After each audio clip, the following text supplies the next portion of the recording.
Chad, come on. Yeah, it is Monday of game week number 1 for the Texas Longhorns. This is House Divided. I'm Jeff Ketchum. That's Chad Hastings. You see the information. If you don't know us on Twitter, there you go. Oh, it feels so good. Do us a solid. Hit that like video, subscribe to the channel, smash the notifications, just smash everything. Smash. You damn right you smash it. Game week. Come on. Smash it for game week. I can't wait to do the next 3 hours of this show. Jason Suchomel will join us at 1:20. Former Texas all-time great defensive back and maybe the most underrated player in the history of the program, Cedric Griffin, will join us in the 2 o'clock hour around 2:20 if you want to set your appointment times. So 2 good guests, a lot of Longhorn football discussion today. Feel free, hop in the Specs chat line. Give us your comments. Give us your super chats. We got a lot to talk about today.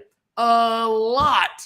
So forgive us if we don't always hit the chat, but Blake can put up comments when he wants to. We will certainly be looking out for super chats. But let us begin the conversation, Chad, about my 1980s list on Orangebloods. No. Can't do that. No, let's not do that. It'll take too long. If you want to know why we came on at 12:01 instead of noon right on the dot, well, there was some 80s music talk from a piece that I did in my 10 Thoughts from the Weekend over at Orangebloods.com. And actually, before we get into Steve Sarkisian's press conference, Blake, put that QR code up, put the promo that we're running over at Orangebloods. It expires today. Whoa. Midnight. I thought it was Tuesday. It's not. It's today.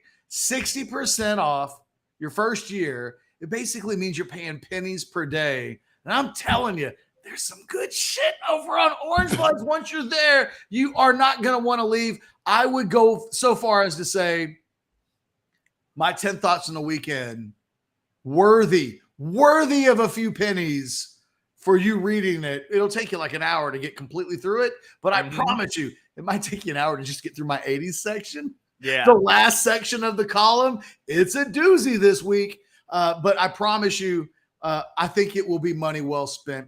Check out the best message board on the planet. It is the envy of every site and of all the college sports subscription model. Like everybody loves Orangebloods inside the 40 acres message board. All right, Chad, enough of the selling, enough of the we got more stuff to tell people. We got shows debuting this morning. We got a lot of stuff to get into, but let's just jump into it. Yep. Steve Sarkisian held his first in-season Monday press conference. Yeah, game week. I just want to know, what's your headline? What is the thing? Well, there's a lot to get into over what he talked about, 22, 23 minutes worth of discussion. What stood out the most? I'd say overall the Sark comfortability continues. He sat down. He looked tan, rested, and ready. Looks like he's even maybe in a little better shape than he was last year. A little weight lost in the face. He sits down with that big smile, and he said game week, and I believed him. There's some coaches that will kind of bullshit you through these times and you sort of don't believe it. I believe that dude loves football. And when he sat down, I felt the energy coming from him. And throughout the press conference, he just conveyed what he's been conveying through the spring and the summer. Likes the team, teams together. He was asked, what's your favorite thing about the team? And his last answer was simply, we are a team. So that's what jumped out to me. His confidence, his looseness. He feels like he's ready to go. I thought the question by Chip Brown on what he liked most about the team, what Chip wanted to know was an on-field answer, but he didn't say, he didn't include that part in the question. And Sarkisian completely avoided the question in this that I think Chip wanted. What's the thing, you like the most about this team? He really wanted Sark to identify the part of the team on the field. And Sark was like, I like this team's togetherness. And I was like, but great answer, Sark. Bad question this time, Chip. Where you were headed, really, really smart, but you got to specify sometimes. Yeah, and there was earlier in the presser, somebody did get a little more specific there when they talked about a group concern, and he mentioned running backs. I think that's kind of the angle Chip was going at on the other side. But let's remember, one of my favorite things about Sark is that he is effectively boring most of the time. That's, to me, what you have to do as the head coach at Texas. Pick your times to be controversial, but be effectively boring most of the time. That was one of his ways of being effectively boring. Because if he did what the question wanted him to do, it might have been a little controversial. He kept it chilled out there. When Anwar tried to get him to answer the backup quarterback question and depth question and CJ Baxter question, what did he do with it, Ketch? Did he go point by point? No. He took that thing apart faster than one of those movies where, taking all the gun parts apart and doing the training stuff, Jason Bourne stuff. He had that bomb defused in like 13 seconds. It was fantastic. By the way, just out of respect to Chip, if Chip wanted to turn around and say, Ketch, how about you get your big ass down here to the press conference and ask the questions right if you want the questions to be asked right? Touche. Yeah, Touche. Ketch. Jeez. Come on. Now, you know what's interesting? You have not yet touched on what I thought was the singular interesting moment for me in the press conference. And we haven't got into the embrace the hate thing yet. We haven't got into the your mark remarks. Like there was weirdly, when the press conference ended, I thought, well, that was kind of dull. But as quick. Yes. I mean, he did not give us 30 minutes, which considering he was 20 minutes late, I mean, why are we getting punished? He started to talk about the things that he knew about this football team. And you and I haven't done a show in over a decade, but one of the bits that we always talk about is got to be careful when you say you know something. And we always go back to the Ocean's 11. If you're going to rob, if you're going to steal from Terry Benedict, right? Yep. If you're going to steal from Terry Benedict, you better know. Better know. So he starts talking about the things that he knows. And I thought it was really interesting how short the list was. He knows Xavier Worthy. Yep. He knows Jordan Whittington. He knows was it Mitchell and Sanders as well? A.D. Mitchell and Jatavion Sanders. Yep. And the actual order of those was Worthy, Worthy, Sanders, Whittington, Mitchell. I think you're right. Yeah. And then he said nothing else about what he knew on offense. He said, I know Jalen Ford. And he said, I know Jalen Catalon. He said, I know Jalen Catalon's going to be around the football. Yeah. I thought it told us a lot about the football team. Without on a day when he really went out of his way not to tell us anything. And I did think Anwar's question was really good because at least he specifically asked. And I think we can get into the depth chart here in a second because I do think it's really interesting that Sark seemed okay. There is a weird conflict of interest in his answers where it's okay to say that Sark is that Ewers is the starter. Man, it felt good that was taken care of early. So it's okay to say some guys are starters, but in other spots, I was like, we'll see on Thursday. I thought that was really interesting. But him listing out 6 players that he knows, and that wasn't an accident. He could have included anybody else that he wanted to in that. He didn't include his quarterback. He doesn't know. He didn't include his running backs or his offensive line. Yeah, he certainly doesn't know the running back part. Yeah. He doesn't know. Right. And when you look at the rest of that defense, He doesn't know. He knows Jalen Ford. He knows Jalen Catalon. And then I think there are questions that he has, that he and his staff have, that only get answered in games. And I thought it was really interesting. It was the one part in the press conference where he led us into, these are our guys. And I'll bet my life on these 6 guys. I know how good they are. And there wasn't anything else to add to that. To me, that was really interesting because we are talking about a team that, as of this weekend, Desmond Howard has in the playoff. He's the latest to join this pile of people that have Texas as a very trendy playoff pick. It just that stood out to me.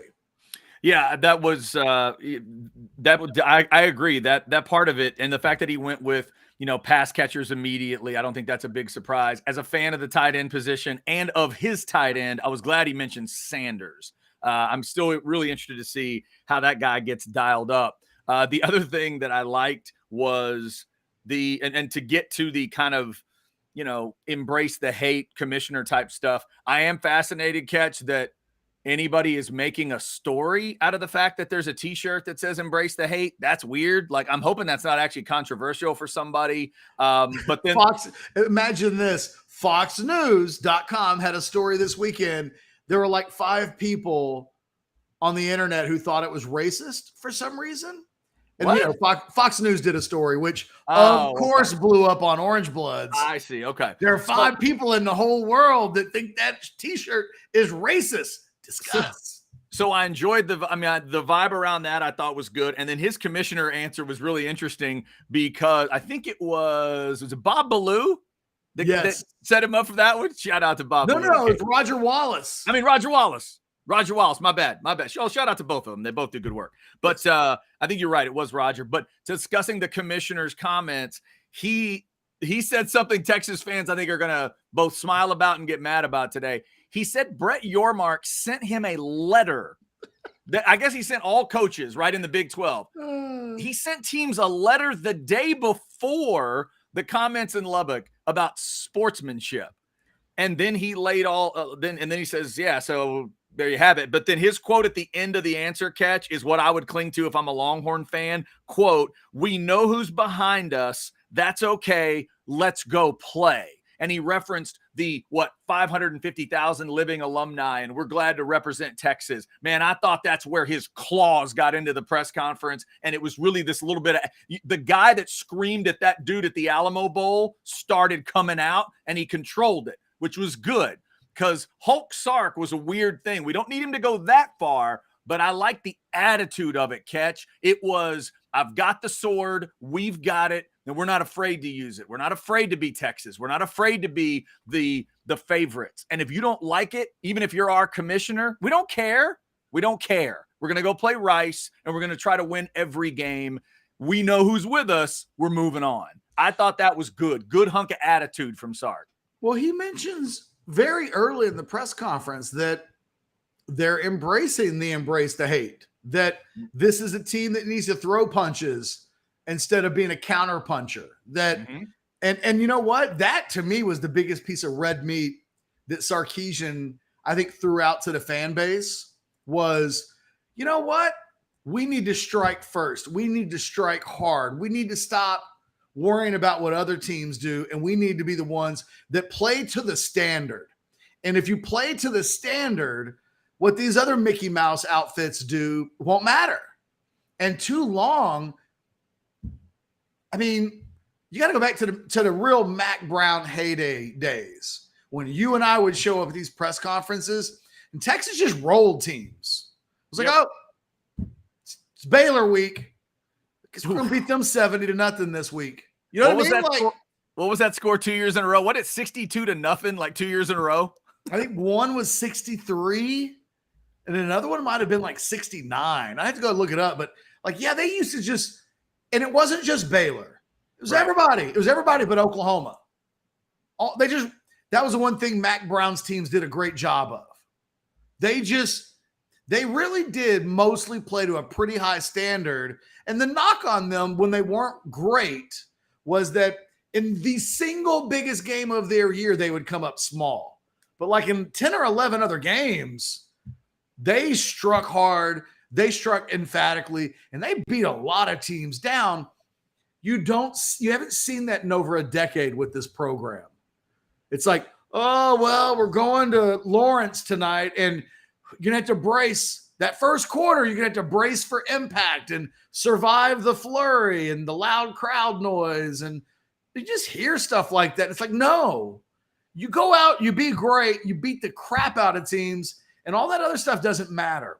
And he tapped into that and saying, that's who we need to be. Now, he got asked the question by Roger Wallace, and he came out with his clause. Yeah. Then he retracted his clause because he was like, man, I really don't want to get fined $25,000 for the Big 12. Yeah. But again, that was good, Ketch. He's got to learn. He knows deep down that moment at the Alamo Bowl is unacceptable. And he's certainly going to need to show it in a press conference. Yeah. He needs, because, he's replacing a coach that didn't know how to control his meatheadedness. He needs to dial that in a little bit better. And I thought that was a great moment. Give us a little bit. And then, like you said, he backed it up. You're right. That's a good way to say it. He retracted the clause. He didn't go full Wolverine. They came out about that far and then back in. They came out. Yeah, just the business version. I'm telling you, he was like, it was business Wolverine. He was like, I make a lot of money, but no matter how much money I make, losing $25,000 of it to people that you loathe. Right. Just leave it alone. I've like lost $100 bill before, and you're like, it happens. Sucks. It happens. I've never had that happen. $10 to the wrong person before, and it haunts me forever. And I think that's where Sark was coming from. He was like, you know what? If you ask me for $25,000 for charity, I might give you 50. If you're fining me, the Big 12 is taking my money. Yeah. The same bastards that a week ago were telling Texas Tech they better beat me. That is not where I want to send 25 large with all due respect. Yeah, well, and that's also the beauty of it. When you're one of these guys, he's the head of one of the big blue bloods in this world of college football. And, like most of them, he's going to start at home. And he gets to stand in front of his team, and he can point out to that stadium and say, this is who's with us. This is who's with us. Forget everybody else. We're going to go play for them. We're going to go. I mean, they've got so many cool little chips and things to get mad at now. And the commissioner, I think, did him a favor in a weird way, because now he gave him this weird focus spot that they weren't going to have. Someone, Tony on the chat, saying Sark's going to try to put 70 on everyone. Well, first off, he should be doing that every week anyway. But Cobra Kai, sweep the leg. Yes.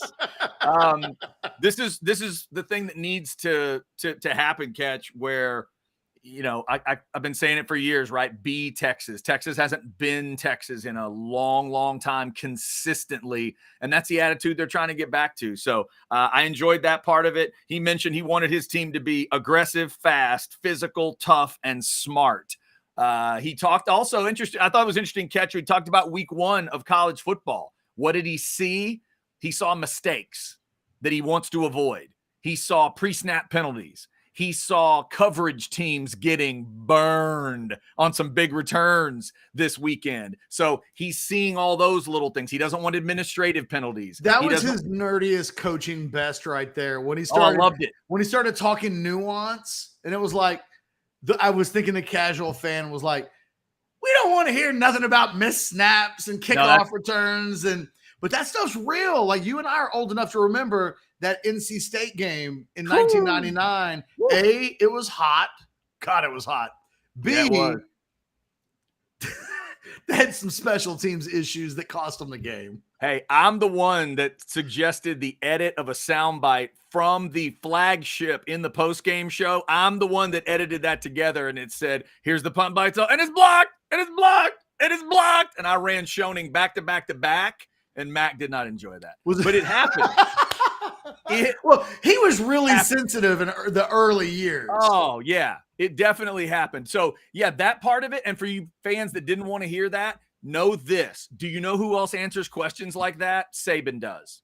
That's Saban training, I think, coming out in Sark. because those are little things Saban notices. Hey, Nick, what'd you see in the game? Oh, I saw some penalties. We can't have that. Hey, remind our guys that we got to be better coming out of the huddle. Remind our guys that we got to, cover all the kicks better. We got to cover the punts, blah, blah, blah, blah, whatever.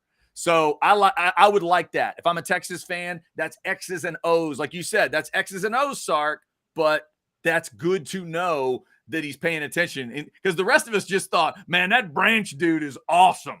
That's not how a coach sees it. A coach sees it as, I have to use that moment to make sure my team doesn't get burned like that. It's never we need to do that as much as it's that better not happen to us in week one. Chat, let's do this. Guys, we love the comments coming in on the Specs chat line. We will get to more of those. Let's take a quick break, partly because I want to reset and talk about some things we've got coming tonight and this weekend. But when we come back, I really want to get into the depth chart discussion, how he discussed the quarterbacks, how he discussed the running backs, how he discussed basically every position except wide receiver, tight end, his starting linebacker, and his starting safety, and his starting quarterback. Other than those guys, everybody else on the team, there's a constant theme. We'll talk about that right now on the other side of this break.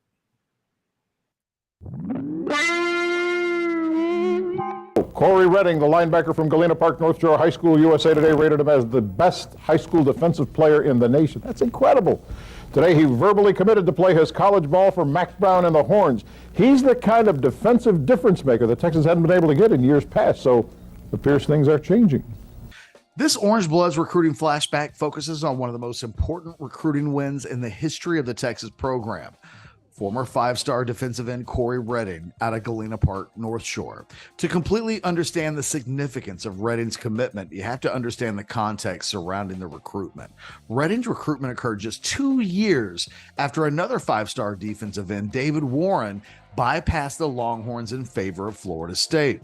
New Texas head coach Mac Brown was trying to put the finishing touches on a #1 ranked recruiting class, but he had to overcome the stigma that great defensive players didn't go to Texas and that the Longhorns couldn't go into the Houston area and land a truly elite player that didn't play his football in the suburbs. It wasn't going to be easy for the Longhorns, as Redding's top three included Colorado and Arizona, with the Wildcats having a big edge with Corey's brother Chris already in the Arizona program, which had his mom wanting both players to play their college careers together. Colorado was actually viewed as a potential party spoiler, but while Redding was on his official visit to Boulder, CU head coach Rick Neuheisel took the Washington job. And that basically eliminated the Buffs. That left Arizona and Texas to duke it out. And when push came to shove, Redding couldn't leave the Lone Star State. Moments before he announced his decision, Redding informed his mom that he was selecting the Longhorns. He told her, quote, "I'm a Texas boy. I want to go to college in Texas, marry a Texas woman, and have Texas babies," while she broke down in tears at the news. Moments later, he told the world the news. Corey Redding, in 1998-99 season, will be attending the University of Texas. Redding's commitment sent shockwaves throughout the recruiting landscape as Mac Brown's dominance in recruiting in Texas began that day and rarely slowed down for the next decade and a half. The Longhorns finished with the #1 overall recruiting class in 1999, with the USA Today's Defensive Player of the Year representing the cherry on top of a very tasty sundae. Spent time with him and myself, and I was like, I want you to put it on my mind the next morning when I wake up. And when I woke up, my hands was holding up that hook'em sign.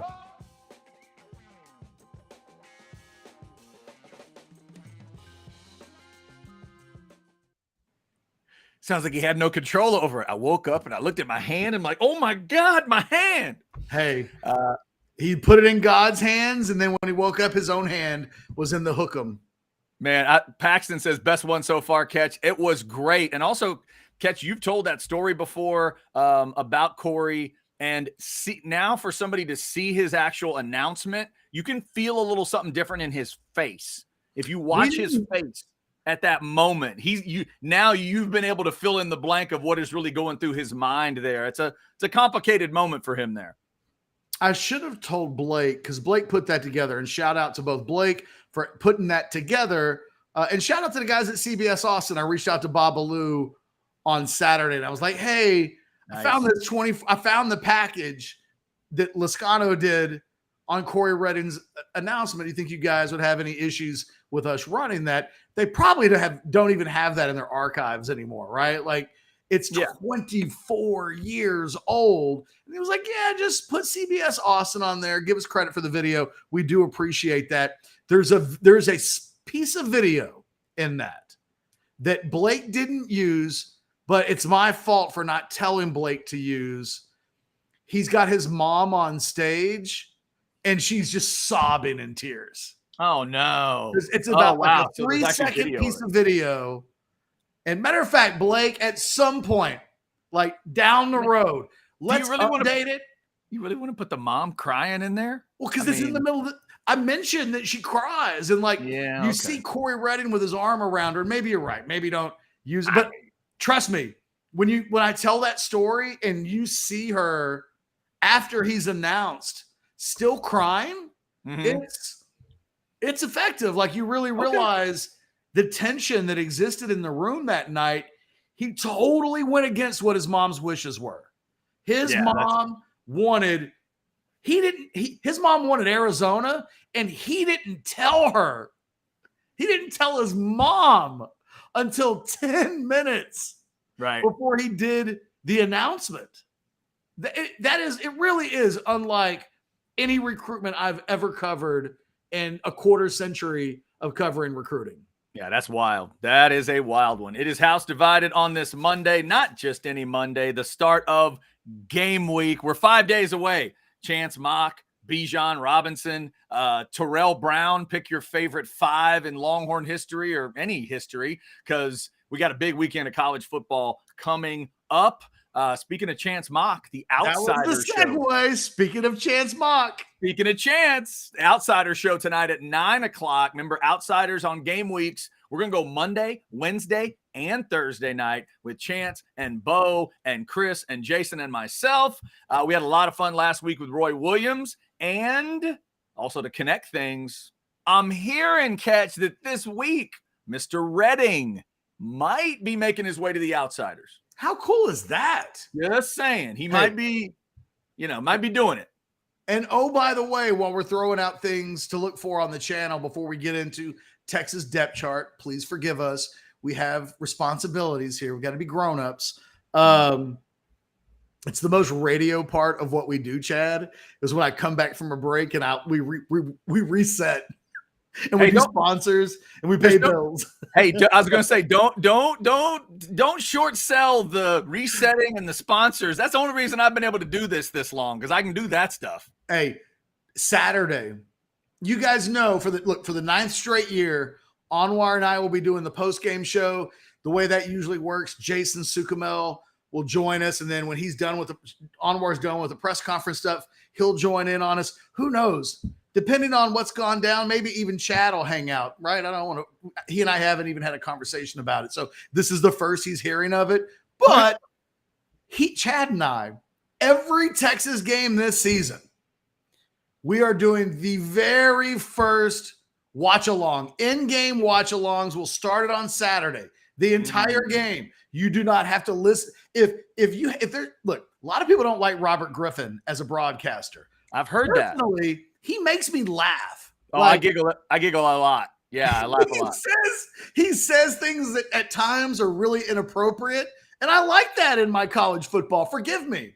If y'all didn't like that Black Friday thing, I don't know what to tell you. I thought that was funny as hell. If there's an announcer that you don't want to listen to, or maybe you just like Chad and I, which we hope. Quarters, if there's overtime, halftime, you name it. Chad and I will be doing the in-game watch-along experience. Never before in the Austin market. It has never before been done during Texas football games. It will be copied.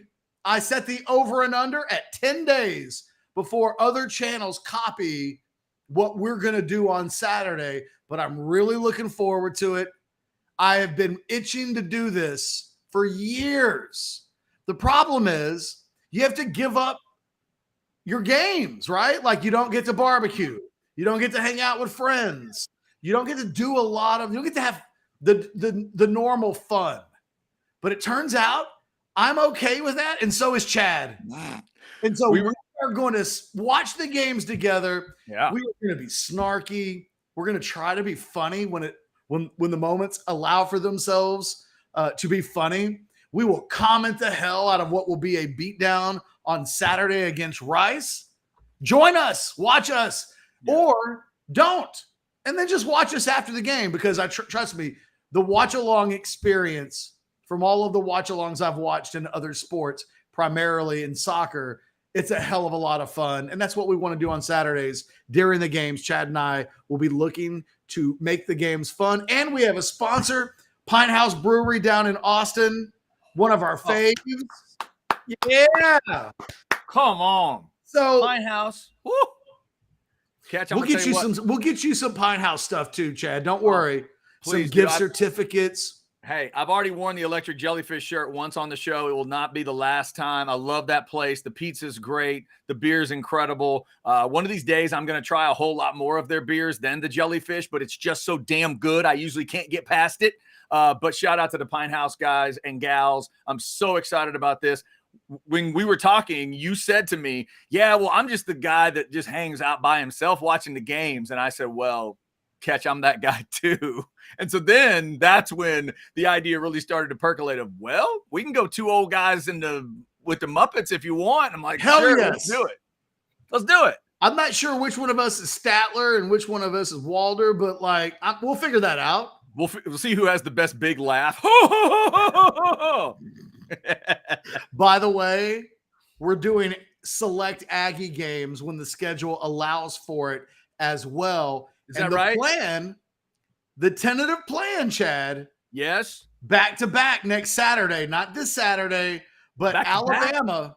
The plan is to go Texas and Miami. Uh-huh. Follow it up with Texas and Alabama. We're going to have some fun one way or the other. You mean you'll actually sit there and watch A&M and Miami with me, or are you going to make me do that by myself and then you're going to jump in? No, it's going to be us together. Okay, I'm just making sure. The issue is, will you be able to watch an Aggie game where I'm the one in your ear planting negative seeds, snarky comments, Jimbo jokes? You know, my fear is that you could be sitting on Mount St. Helens at like a 6, and then I just say the wrong thing and it goes to an 8, and then you go viral. This is really the official test of everybody that's ever thought, God, he's living every Aggie's nightmare every day of his life. If you think I've been living every Aggie's nightmare, imagine watching the Aggie game with Jeff Ketchum. That's pretty much every Aggie's nightmare. If they're really good, could be my nightmare. Hey, look, we're both realistic people. That's one of the things hopefully people like about us. We're going to tell you what we see. And yeah, y'all get to see what it looks like for me to watch an Aggie game. You get to see what it looks like for both of us to watch the Texas game. It's going to be a lot of fun. So definitely check that out. I'm learning about the whole watch along thing in the world of, in Ketch's worlds and the whole world of, that thing that we're hoping not to speak of too much. But so I'm going to get there. I'm going to get there. And also did we mention Horns Up yet? New show, early morning for the early risers, 6:30 to 7:30 a.m. Yeah, they did a good show earlier today and got good, decent, solid first day numbers. Mm-hmm. They're doing better numbers live than at times we've been doing when it's daybreak, when it's like actual in the middle of the day and not when people are getting dressed. So really great, actually, early response to that show. I thought you look at what Anwar's crap, look at the YouTube numbers at 8 a.m. It suggested that people are up ready to listen to some Longhorn talk. And really excited. I have a conversation at 4:00 today with potentially another new addition to the channel. What? Even more? I've got former All-Americans, former NFL guys, everybody wants to get on the channel. So is Cedric Griffin doing a job interview at 2:20? Is that what's happening today? No. Okay. Boy, I don't think I wouldn't like to have said doing a show on the channel. I got you. Let's talk some Texas football depth chart. There's not one. That's right. I've got it right here. No, it's like, oh wait, you're right. There's no depth chart. Hey, but God bless Anwar Richardson, because he asked. It drives me crazy sometimes when dudes at the press conference raise their hands and don't ask the things that matter the most. I'm okay with you raising your hand and asking your question later in the press conference after all of, the important stuff has been done. Mm-hmm. But how do you get 15 minutes into the conversation with Sark before anybody asks a specific depth chart question? And to Anwar's credit, he was like, Coach, quarterbacks, running backs, DJ Campbell, like all of it. But see, Ketch, that shouldn't have to happen. I will defend everybody else in the room by saying that's not supposed to happen, because in your world, what that creates is a moment of, hey, yeah, Coach, is there any way you could like write down, I don't know, like you take a piece of paper, right? And maybe you put quarterback, running back, and wide receiver, put it all on the same page. And then you could give that to us. And then we could tell the fans, I don't even know what we would call it. We could call it like a guy list. A guy list? Is that what you guys would call it? Maybe I don't know. You figure that part out. But then that's what you'd have to do. He's supposed to do this. But here's the thing. Everybody in that room is going to use the answers to Anwar's question as like the first thing they talk about in their reports. Okay, I understand that, but this is how big boy football works. If Anwar wasn't in that room, was a depth chart question going to be asked? I don't know, but what I'm saying, but it didn't get answered. He tried to get the answer, and it didn't happen. Gave us an answer. It wasn't a great answer. He said, but he did give us an answer. The answer I heard, you tell me if this is the way you interpreted that. I heard that we might find out who the backup quarterback is on Thursday. You heard wrong. Okay, what'd you hear? What I heard is they're basically telling these guys, because they don't want them to transfer, and I'm not just talking about quarterbacks either. I'm talking about other positions. They're letting these guys know that it changes from week to week. I think what they'll do at the quarterback position is what Sark said they'll do. Whoever practices best through the week will be the guy that we tell on Thursday, okay, you're the backup this week. But that I think the quarterback position is so close. And look, where will this thing change? Not just at the quarterback position, but potentially for every position on the field where there's truly a depth chart conversation. It's a carrot hanging in front of those players, but games will determine the answers for most, who performs on the field. And to Sark's defense, you could put out a damn depth chart, okay? But to Sark's defense, when he says, this damn thing could change by next Monday, that what happens in the game, more so than what happens in practice, but what happens in practice too, those are the things that ultimately determine who plays more than the next guy. And they haven't had one of those yet.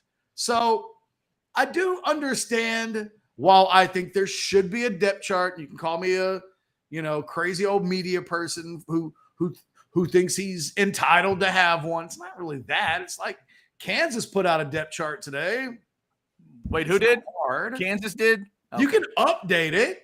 I mean, by the way, next week, you know what you got to do? You just flip two names. It's real easy to do. They don't actually, on a computer, delete the file that says depth chart. So if they need to change a name, it'll take like a minute. Cut and paste. Cut and paste. And by the way, Ketch, for anybody that needs a scorecard on this show called House Divided, here's your scorecard today. For the two House Divided teams, I checked. They have released 87 pages of notes. 87, and neither has a depth chart out. Well done, Longhorns. Hey, way to go, Aggies. Keep them guessing. Me, when you and I first decided we were going to do a show together, I had a dream It's a big case of deja vu at this exact moment. Okay. I had it. The dream was weird, but the bottom line is it was the first Monday of game week. Yes. And Texas didn't release a depth chart. Of course. That was my dream. Yeah. Well, your dream just came true. And I think that here's the best guess we have. I remember seasons recently where it was like 5:30 on the Monday.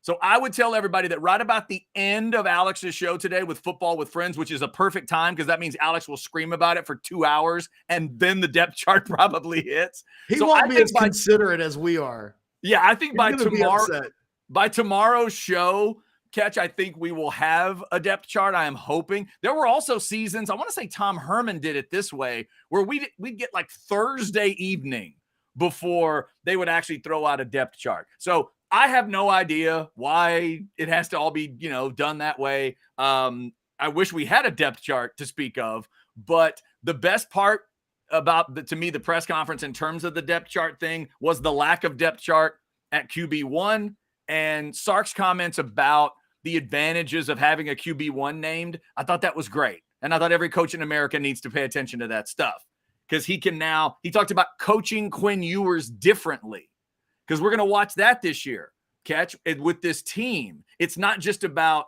he can now coach Quinn Ewers, not just Quinn Ewers thinking, oh my God, I'm going to lose my job.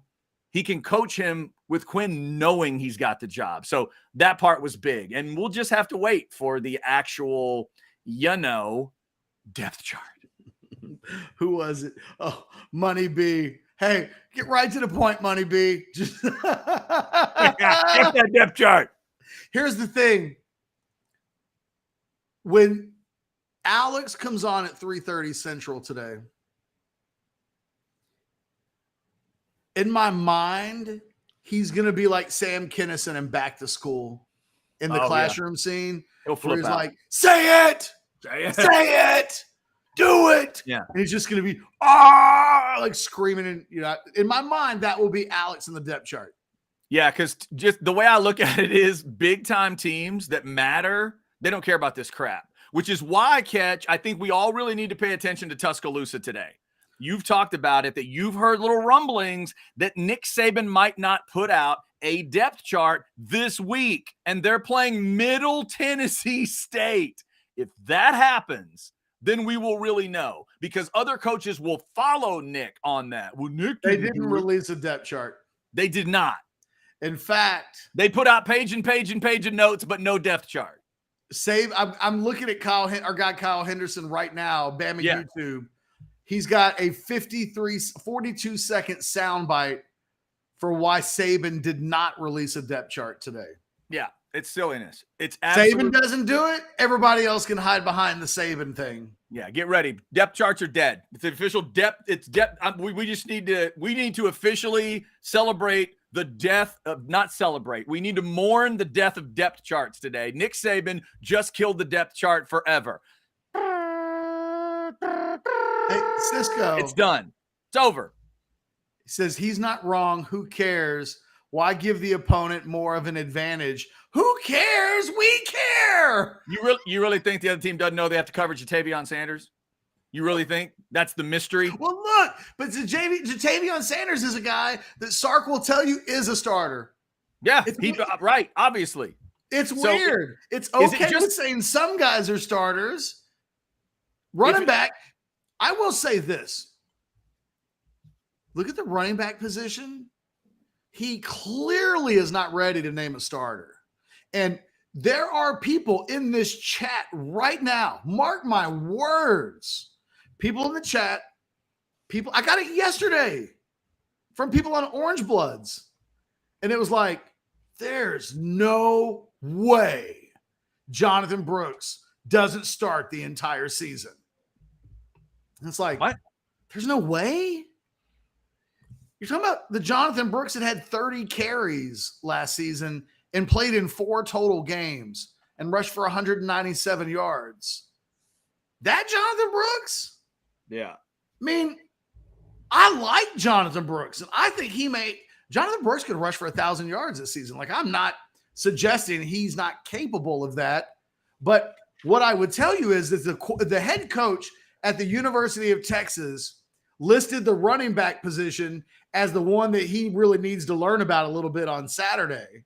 And CJ Baxter and Jonathan Brooks are inseparable, it would seem, because if you listen to what Sark said today, while everybody kind of knows their place on the depth chart and game strategy and game planning are what they are, it could go all the way to Thursday for it to become official with some positions on the roster. Running back is a position, unlike wide receiver, unlike linebacker, unlike safety, unlike quarterback, where Sarkisian wasn't comfortable coming out today and declaring, I got my guy.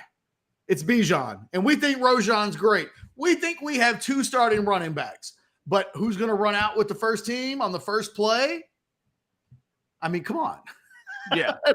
and when you knew that Sark was going out of his way to not give us really direct answers related to the depth chart, DJ Campbell was the one that stood out to me the most, because it was maybe August 10th. I'm trying to remember.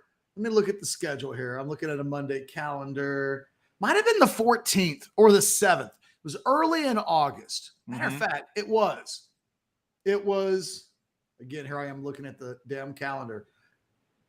No, it was the 11th. After that first week of practice, DJ Campbell, after the very first week, moved into the role of starting right guard, and all camp long, DJ Campbell's been running with the ones. He's the first guy out every single day. Sark indicated when asked about DJ Campbell, he made a point to say that both he and Cole Hudson would play at right guard during the game, but he didn't go so far as to say DJ Campbell has won the starting right guard job. Again, this is even more extreme than running back, because those guys have truly been rotating. DJ Campbell has been the starting right guard in practice for 3 weeks. Yeah. The fact that he wouldn't be comfortable saying that is weird. Because I think there are a number of positions where guys, I think with just about every guy, he mentioned 6 guys that he knows. I think he knows what he has in Kelvin Banks. He didn't list him today, but I think Kelvin Banks is part of a group that Sark doesn't know about. So I think it's hard for Sark, even though I think he knows he has a great player with Kelvin Banks. It's hard to say, we know what we're going to get from our left tackle. Right. But that's different than knowing or not knowing who that position is. So the thing is, for Ketch, for the people that are freaking out on us today, what do you need to know? Coaches can keep it from you. They obviously can. We're 5 days from kick. What I never get on this Monday, this particular Monday, is what's going to change that much if you threw it out? I just think it's all about roster management. Sark wants these guys to stay engaged more than he wants us to be informed. And so he told guys over the weekend that they lost jobs and that guys won jobs and that guys are going to be starters and other guys are going to be backups. And the easiest way to keep the entire roster engaged is to hang that carrot to say, well, the depth chart's pretty nebulous. And what happens on Thursday could be different than Monday. And it all comes down to how you practice.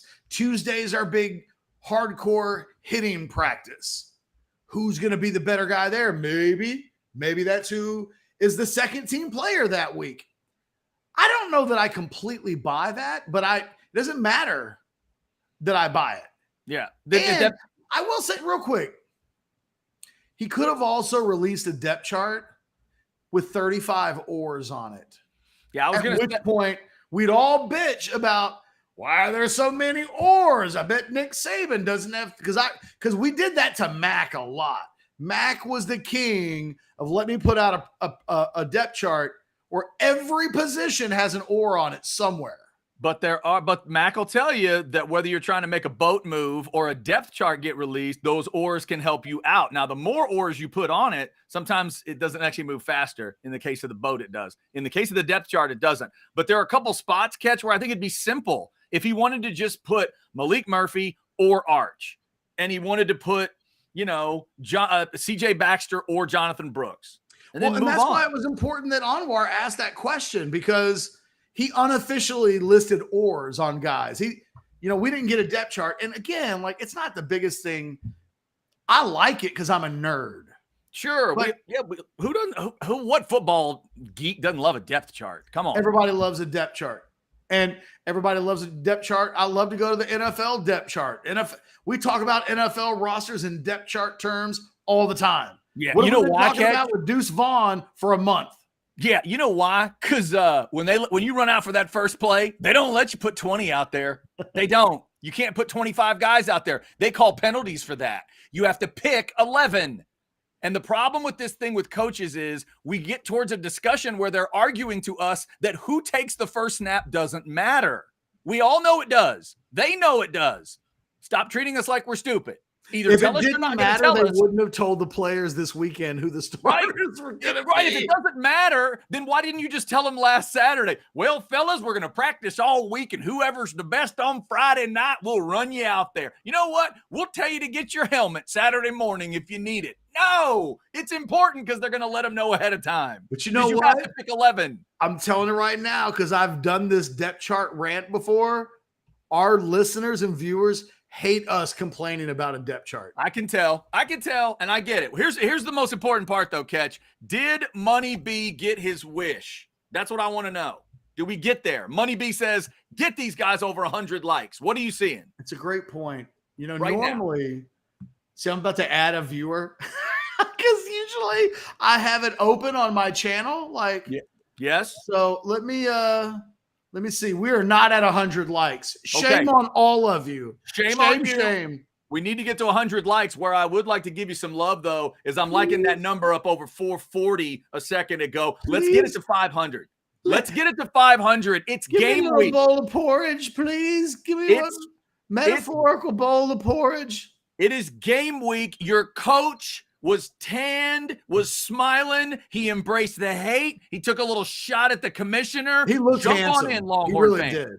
He really did. Call your mother, call your aunt and uncle, call that friend of yours that's working right now and tell him to throw us on in the background. If for nothing else, it'll give us another person that we see's watching and it'll feed our ego. And that's important on game week. I can neither confirm nor deny this, but this is what they say on the streets.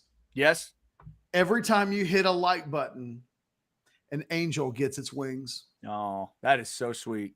I've never seen It's a Wonderful Life. Should I watch that? I've heard it's actually not what you think it's going to be, and it's not really what it's cracked up to be. But you tell me. Pretty dark.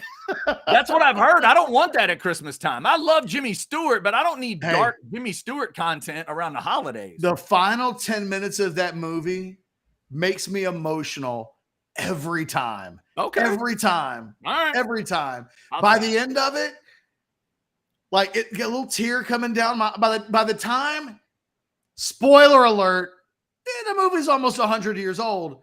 By the time you get to the end and everything works out and the community has come together and his brother comes in. Yeah. Oh, you're feeling he gets at the end of the movie, he gets a telegram with good news in it. And I'm just overwhelmed. Right. You better watch It's a Wonderful Life. All right. Jesus. I'll check it out at some point. I will check it out. By the way, shout out to Specs, one of our great new sponsors. They've been on for a little less than a week now. Specs, wine, spirits, and finer foods, bringing you the chat line. Visit Specs, scan that QR code when it gets thrown up there. They got the cool little commercial for you with you know who in it, telling you about Specs and all the cool stuff they have. Shout out to her and the rabbit, Specs, bringing you the chat. Get stocked up for game week. When we get into a bye week, we need to see if we can get her on as a guest. Hell yeah, we do. When we got, who was our guy, the mighty fine voice?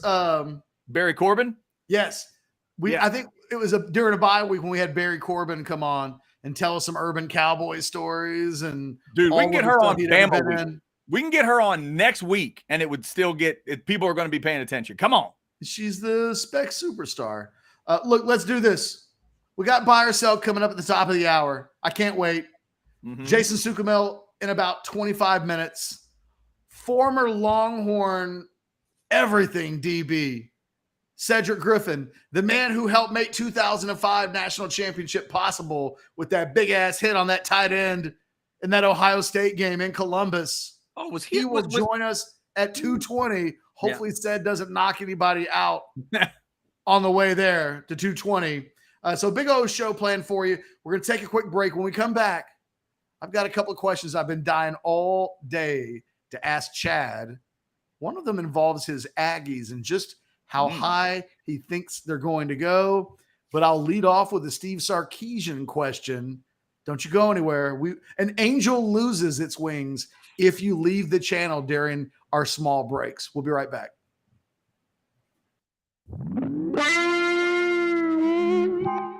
This Orangebloods recruiting flashback focuses on one of the best defensive playmakers for the Texas program over the last decade. I'm talking about edge rusher Joseph Ossai. Ossai was one of the best players to come out of Tom Herman's 2018 recruiting class, although he was a low four-star prospect who only ranked number 31 in the state by Rivals.com. Not a single recruiting service had him ranked as an elite prospect or inside of a national top 125 list. When we look at Ossai's recruitment, it was pretty cut and dry fairly early on that there were three schools that stood out above the rest. From the summer of 2017 all the way into October and November, Ossai kept a top three of Texas, Texas A&M, and Notre Dame. Of the Longhorns, Ossai said that Todd Orlando and Oscar Giles used the following sales pitch on him. Quote, "They tell me I could be that Nashawn Hughes type of player. When I watch some of these close games that they've been in, I can place myself in that defense and see myself making the moves to finish those plays. I watch how I could impact the defense and picture helping some of those close games be wins." The battle eventually turned into a Texas versus Texas A&M battle, with Tom Herman's staff taking on a Jimbo Fisher staff that had just replaced Kevin Sumlin. In fact, the Aggies had been considered the heavy frontrunner for Ossai, but the dynamics of his recruitment changed the moment Sumlin was fired from Texas A&M. It was the opening that the Longhorns dearly needed and received. In fact, by the time January had rolled around, Orangebloods was reporting from an A&M source that the Longhorns had taken the lead for Ossai. On the last weekend before signing day, Ossai took a surprise official visit to Oregon, but it still turned out to be a battle between the Longhorns and Aggies all the way up until signing day, when he eventually chose the Longhorns.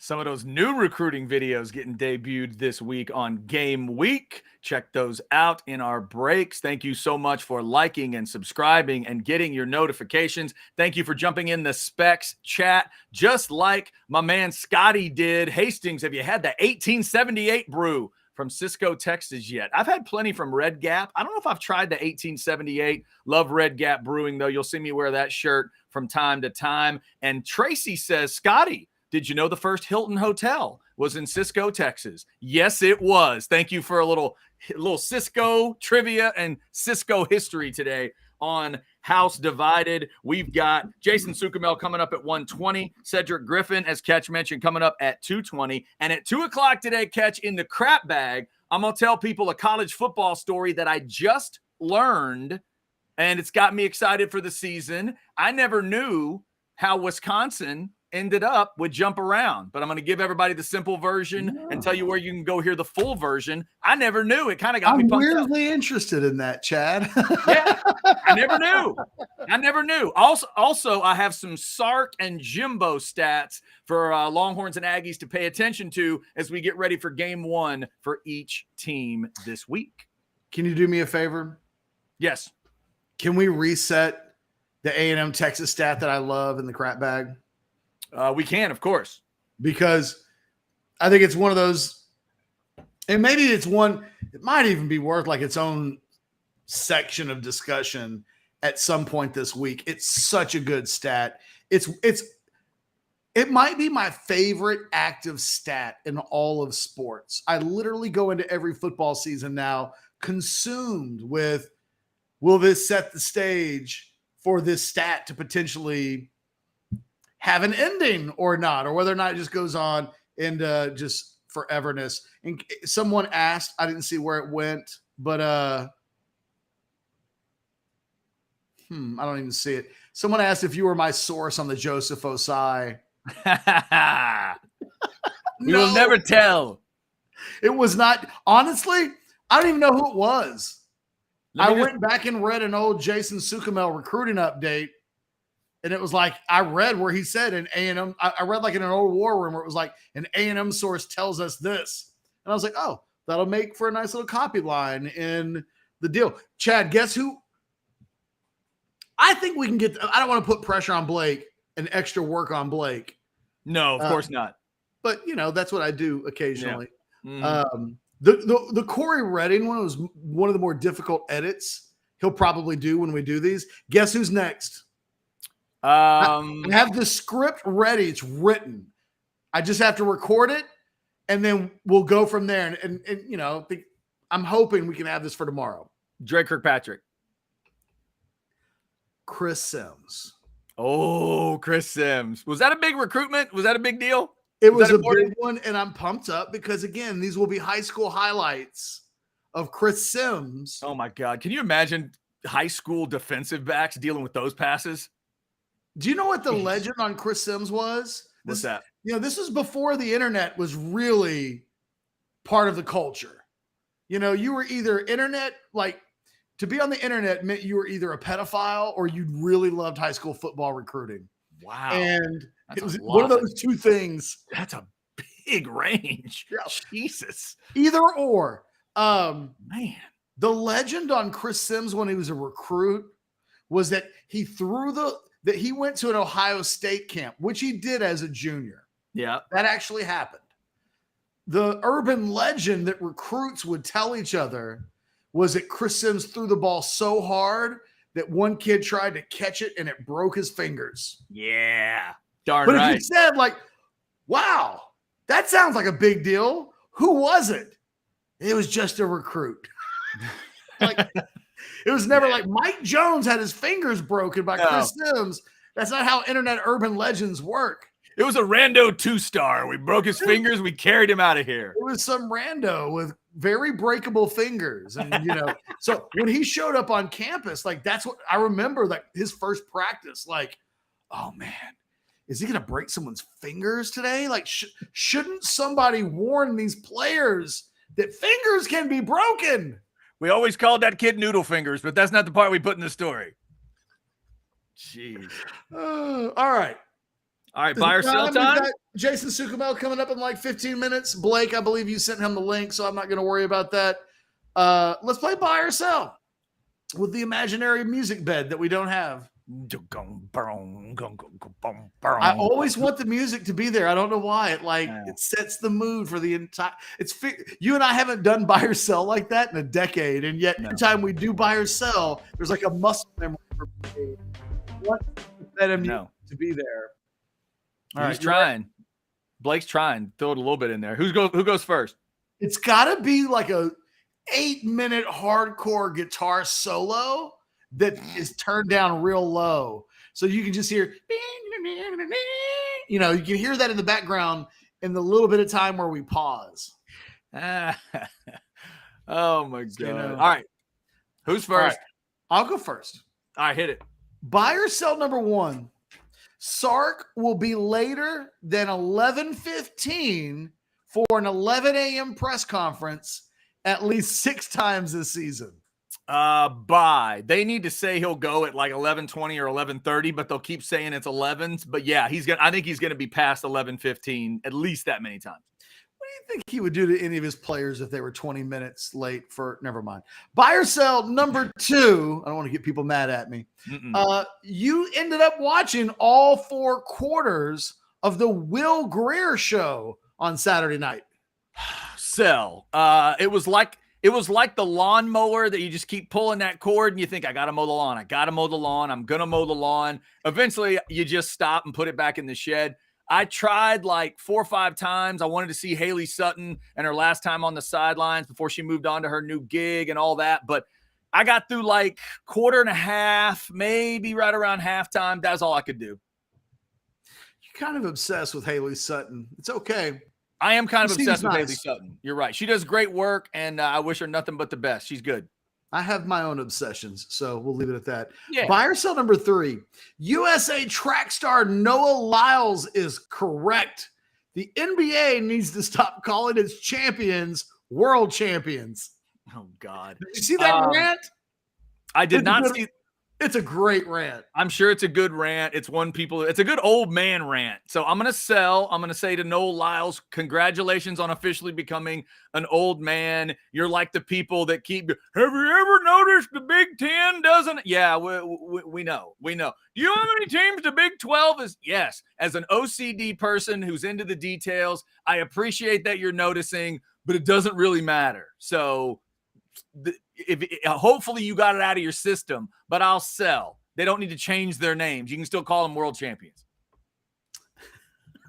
What's funny is all the NBA players like Kevin Durant, Damian Lillard, like they've all come out today on social media. Of course. With their how dare you. So it's actually gone nerd versus nerd, which no, and it's going to happen. I'm okay with. It is a decent enough point. We should probably just say NBA champs and move on. World champions, Mr. Hastings, because all the world's best play in the NBA. World's best are there. Either way, whatever. It just hand out the Larry O'Brien and let's go. And let's improve the quality of that league if you could. It's any point. Whenever Hey. You think there's quality issues in the NBA? No, not in basketball. A sport that's been drying up for years and years and years, and nobody wants to do anything about it. Nah, they're fine. I think the NBA is in great shape, but then again, most soap operas are. It's the best. What they do, never mind. You're getting me off track. I know they do that better than anybody. I don't know. Buy or sell number 4. Yeah. By the way, watch that Noah Lyles rant later. I need to see it. Yeah.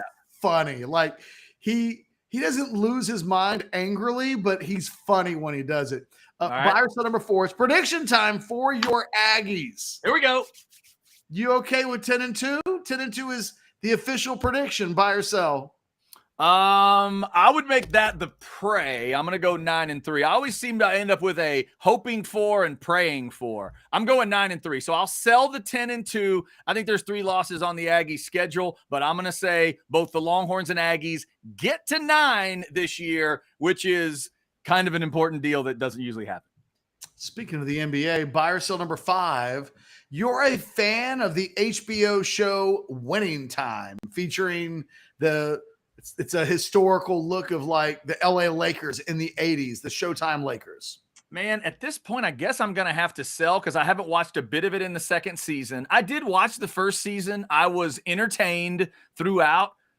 But when I heard how many of the legends didn't dig it, it just kind of wore on me, I think, a little bit. So right now I'd have to say sell. I'm aware of it. I've liked it, but I have not dug into the second season. So I don't think that makes me a fan. I think the players are just in their feels. Because, it shows Magic Johnson having some promiscuous sex and like an out-of-wedlock baby and a lot of things. I mean, there are times when it feels like all they have Magic Johnson doing in that show is getting down. Yeah. Magic complained about it because he had his own show that he wanted to promote. And I think that all of the stuff from this show comes from a pretty renowned book written on the Lakers. So it's all comes out of a book that nobody ever complained about until some of these little anecdotes and stories that look one way on books look a completely different way when there are like women involved some 20, 30 years after it all happened. Okay. That's true. So you're a fan of the show? You like it? I love the show. You're in. Okay. John C. Reilly's excellent. What's that? John C. Reilly is excellent, and I didn't think he would be. He's great as Bus. He is Dr. Bus at this point. It's silly. It's silly how good he is. Yeah. I will never be able to think of Dr. Bus as Dr. Bus anymore. John C. Reilly, chef's kiss. I agree. Totally agree. All right. Was that 5 already? Yes. It goes by so quickly when they're that damn good. All right, Ketch, buy or sell number 1.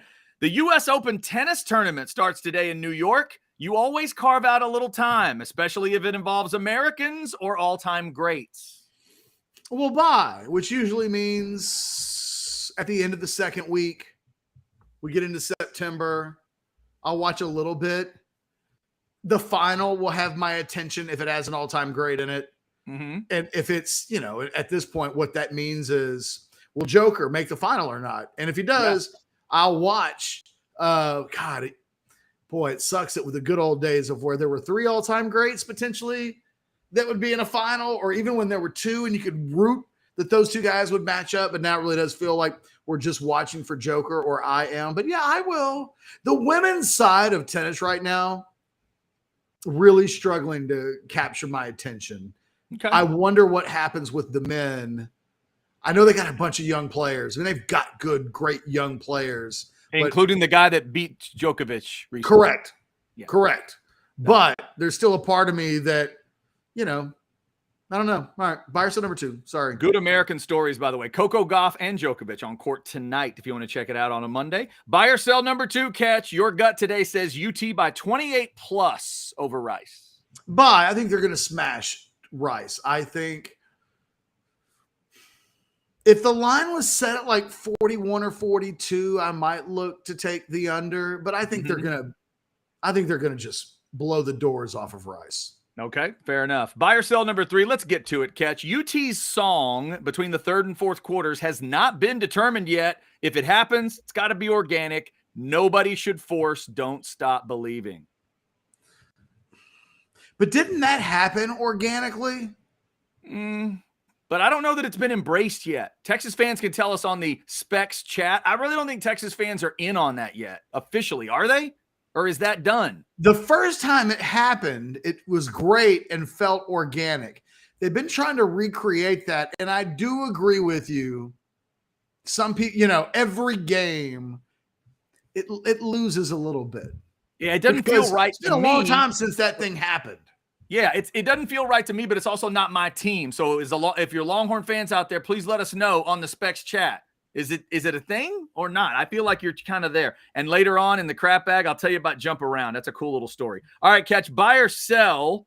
If you're figuring out who makes an NFL roster in preseason game 3, having your QB1 calling plays, it's kind of belittling to that idea.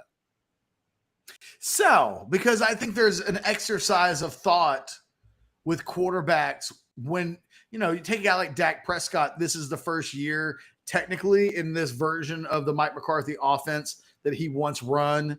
So I think it's an exhibition of practicing the brain and working through situations that will give you a sense of appreciation for what happens when they happen in the game. One of the things you'll always notice about quarterbacks is they always want to be aggressive. They always want to throw the ball down the field.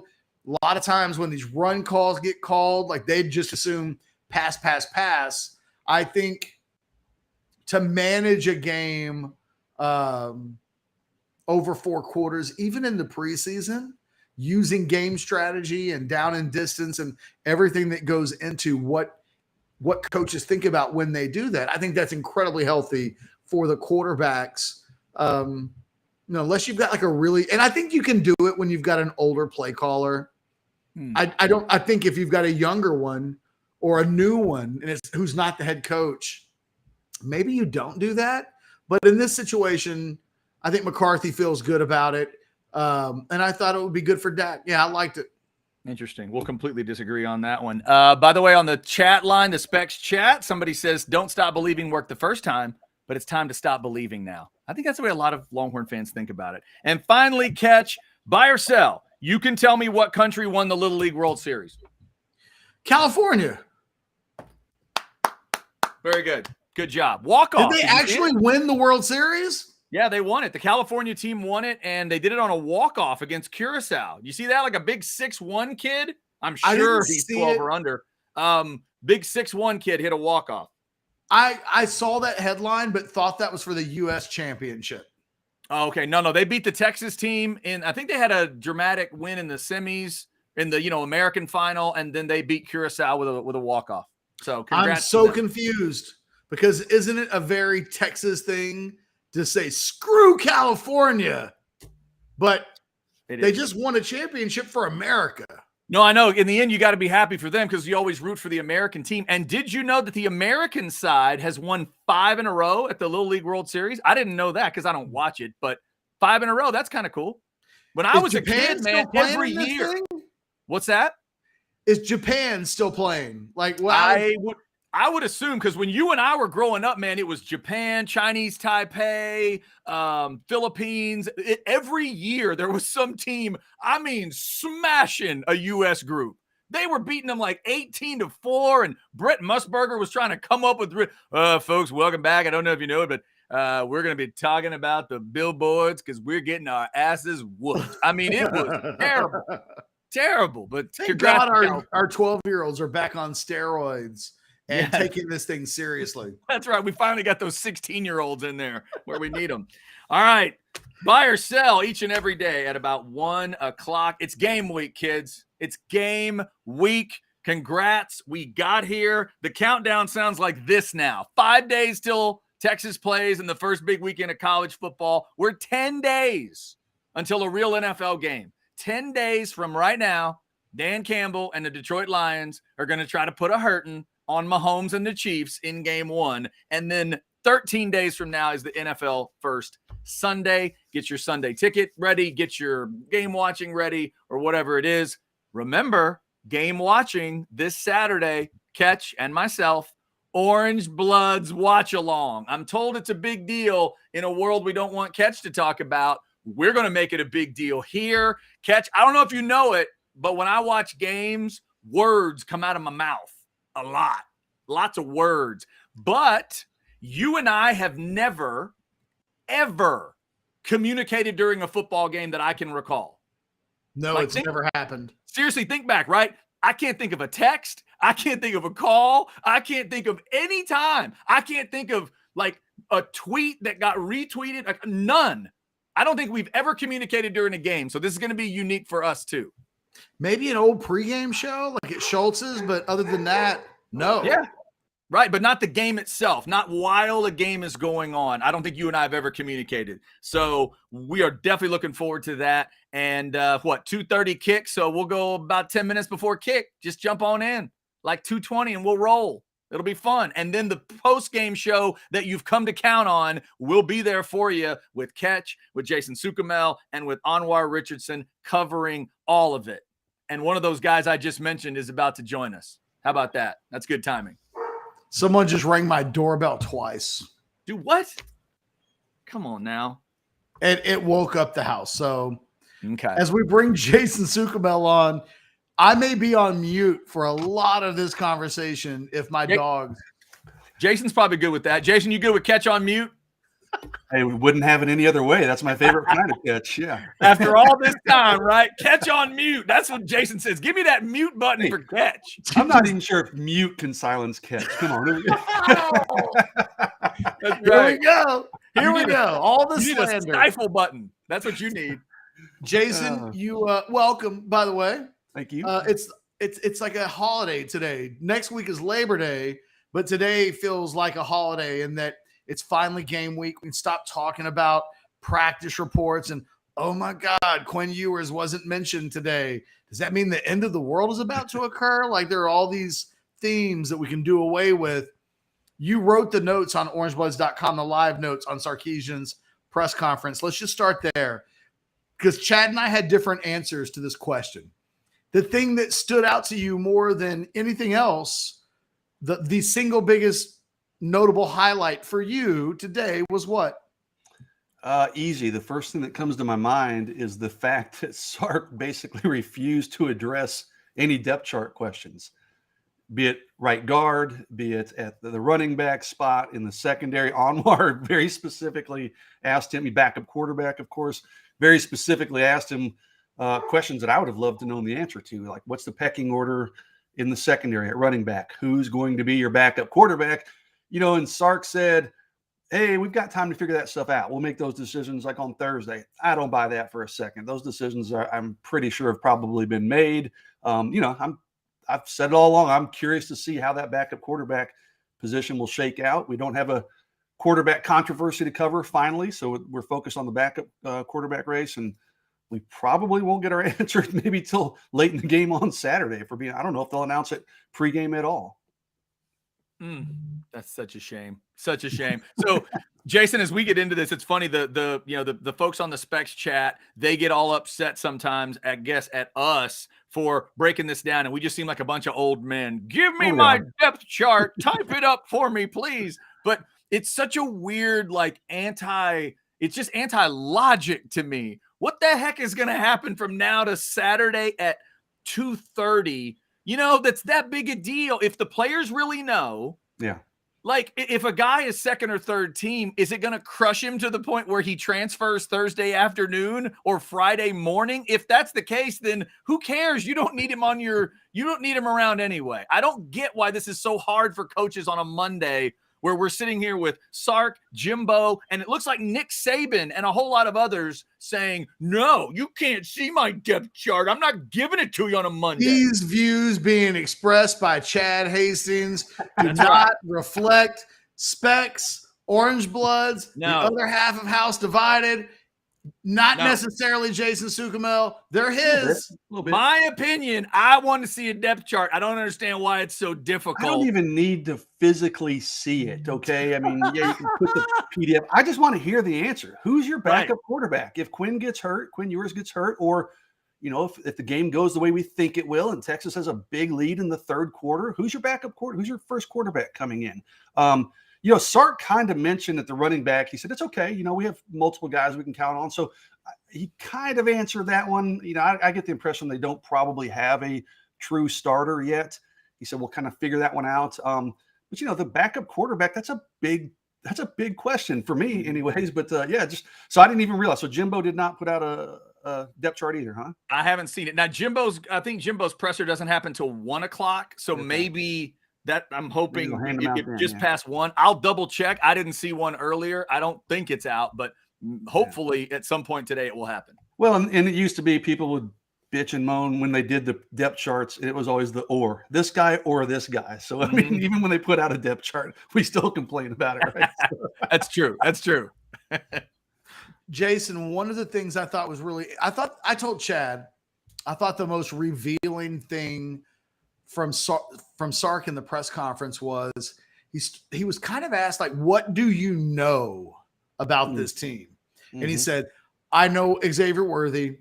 I know Whittington and Sanders and A.D. Mitchell. He stopped there on offense and then said, I know Jalen Ford and I know Jalen Catalon. Right. He didn't say any other names. And I think there are, he probably add Kelvin Banks to that list. I think there are other names he certainly knows, but those were the ones he mentioned. I'm curious, 5 days to go, what do you know about this team? I'll tell you what I think I know. I think this team's going to be really good, Ketch. I know you predicted 9-3 in your column, and I'm going to make my predictions tonight. I'm going a little bit better than that. I think this team, Ketch, I think you can make a case for this team being 11-1 just as easily as you can 9-3. I think you asked me what I know. I know the same thing Sark knows. I know Xavier Worthy is going to be phenomenal. A.D. Mitchell is going to be really good. Jatavian Sanders, Jalen Ford, Catalon he mentioned. Those are the guys we know. But that's what makes this season exciting is what the things we think we know. I think Quinn Ewers is going to make significant strides. I think the running game is going to be better than people expect. I think the defense through fall camp. Well, maybe not, but I think the defense through fall camp, Ketch, has been better than I expected. Now, those aren't things I necessarily know set in stone, but I feel pretty confident. I think Quinn's going to have a good year. I think this offense is going to be extremely explosive. I think they're going to be able to run the ball better than people think after losing Bijan and Roschon last year. But that's the fun of football, right? We don't necessarily 100% know until we see it on Saturday, but I have a pretty good indication or a pretty good idea that we're going to see a pretty good football team take the field Saturday afternoon. Jason, one of the things that I took away from it was the overall kind of demeanor of Sark. I thought he looked really confident and calm, and it felt that way for a while now. I mean, we know he really likes this team. And I even thought that, the answers about Brett Yormark, I thought we were talking about it earlier, I thought he pulled out the right amount of claws, the right length of claws without it getting too vicious. But if I'm a Texas fan, I kind of like that attitude, man. He felt like the head coach of a blue blood badass today. That's what jumped out to me. What'd you think? Yeah, I did love that question. I think it was Roger Wallace that asked that. And Sark's like, you're trying to get me in trouble. But, he did kind of, like you said, a little bit of claw there. He's like, hey, he's not going to be having Thanksgiving dinner with us the night before, clearly. And, hey, and he even used the phrase, right? Embrace the hate. So, man, I mean, that's another element that they can use to embrace the hate. But, Chad, it's funny. You and I thought the same thing. When I was watching that, when I followed it, and afterwards, I was like, he really does kind of have an air of confidence and almost calmness, right? Not cocky, but confidence. And, Sark's always kind of been that kind of guy. And I was thinking about last year when Alabama, big, mighty Alabama was coming to Austin. And I remember thinking that last year. I was like, you know what? In that week in particular, I was like, when I was watching his press conference for that Alabama game, I was thinking, I almost expected Sark to be a little bit more nervous, a little bit on edge, cowing down to Alabama a little bit, but he was confident that week. And I get the same impression coming into this season. Texas obviously played exceptionally well in that 1 week when Sark, I thought, displayed a similar level of confidence. So, if that holds over to this year, then that's a good sign for Texas fans. But I couldn't agree with you more. It's a confidence, but a calmness that he seems to have going into, and I think there's a genuine level of excitement inside Sark. I mean, he's trying to stay calm, but I think he's genuinely excited about what they can possibly accomplish this year. Mm-hmm. Want to let everybody know, if you got a question for Jason, feel free to put it in the Specs chat line. If we see one that's really good, we'll go to it. If you do a super chat for Jason, we'll definitely go to it. Even if it's like $1.99, we need the pennies that bad. In fact, if I tell you what, Ketch, if somebody super chats a great question for Jason, I'll read it as Lou Holtz. How about that? Drunken Lou Holtz? Because isn't that what it's really turned into? Drunken Lou. First of all, how dare you? How dare you belittle the Lou Holtz by saying it's turned into a drunk Lou Holtz? But either way, yeah, exactly. I'll do that if we need. I don't want to. Honestly, drunk Lou Holtz sounds better than what it really sounds like. But if I were to say what it really sounds like out loud, I'm going to get canceled. Fair enough. Just so Fair you enough. know. Okay. All right, Paxton is cutting in line. Blake, you put that up there. Hey, you just interrupted my great question, just so you know. I had one all lined up, but okay, here we go. Paxton wants to know, Jason, is this the best you felt about Texas since 2009? And 2010 doesn't count. I was about to say, well, can we just nix 2010?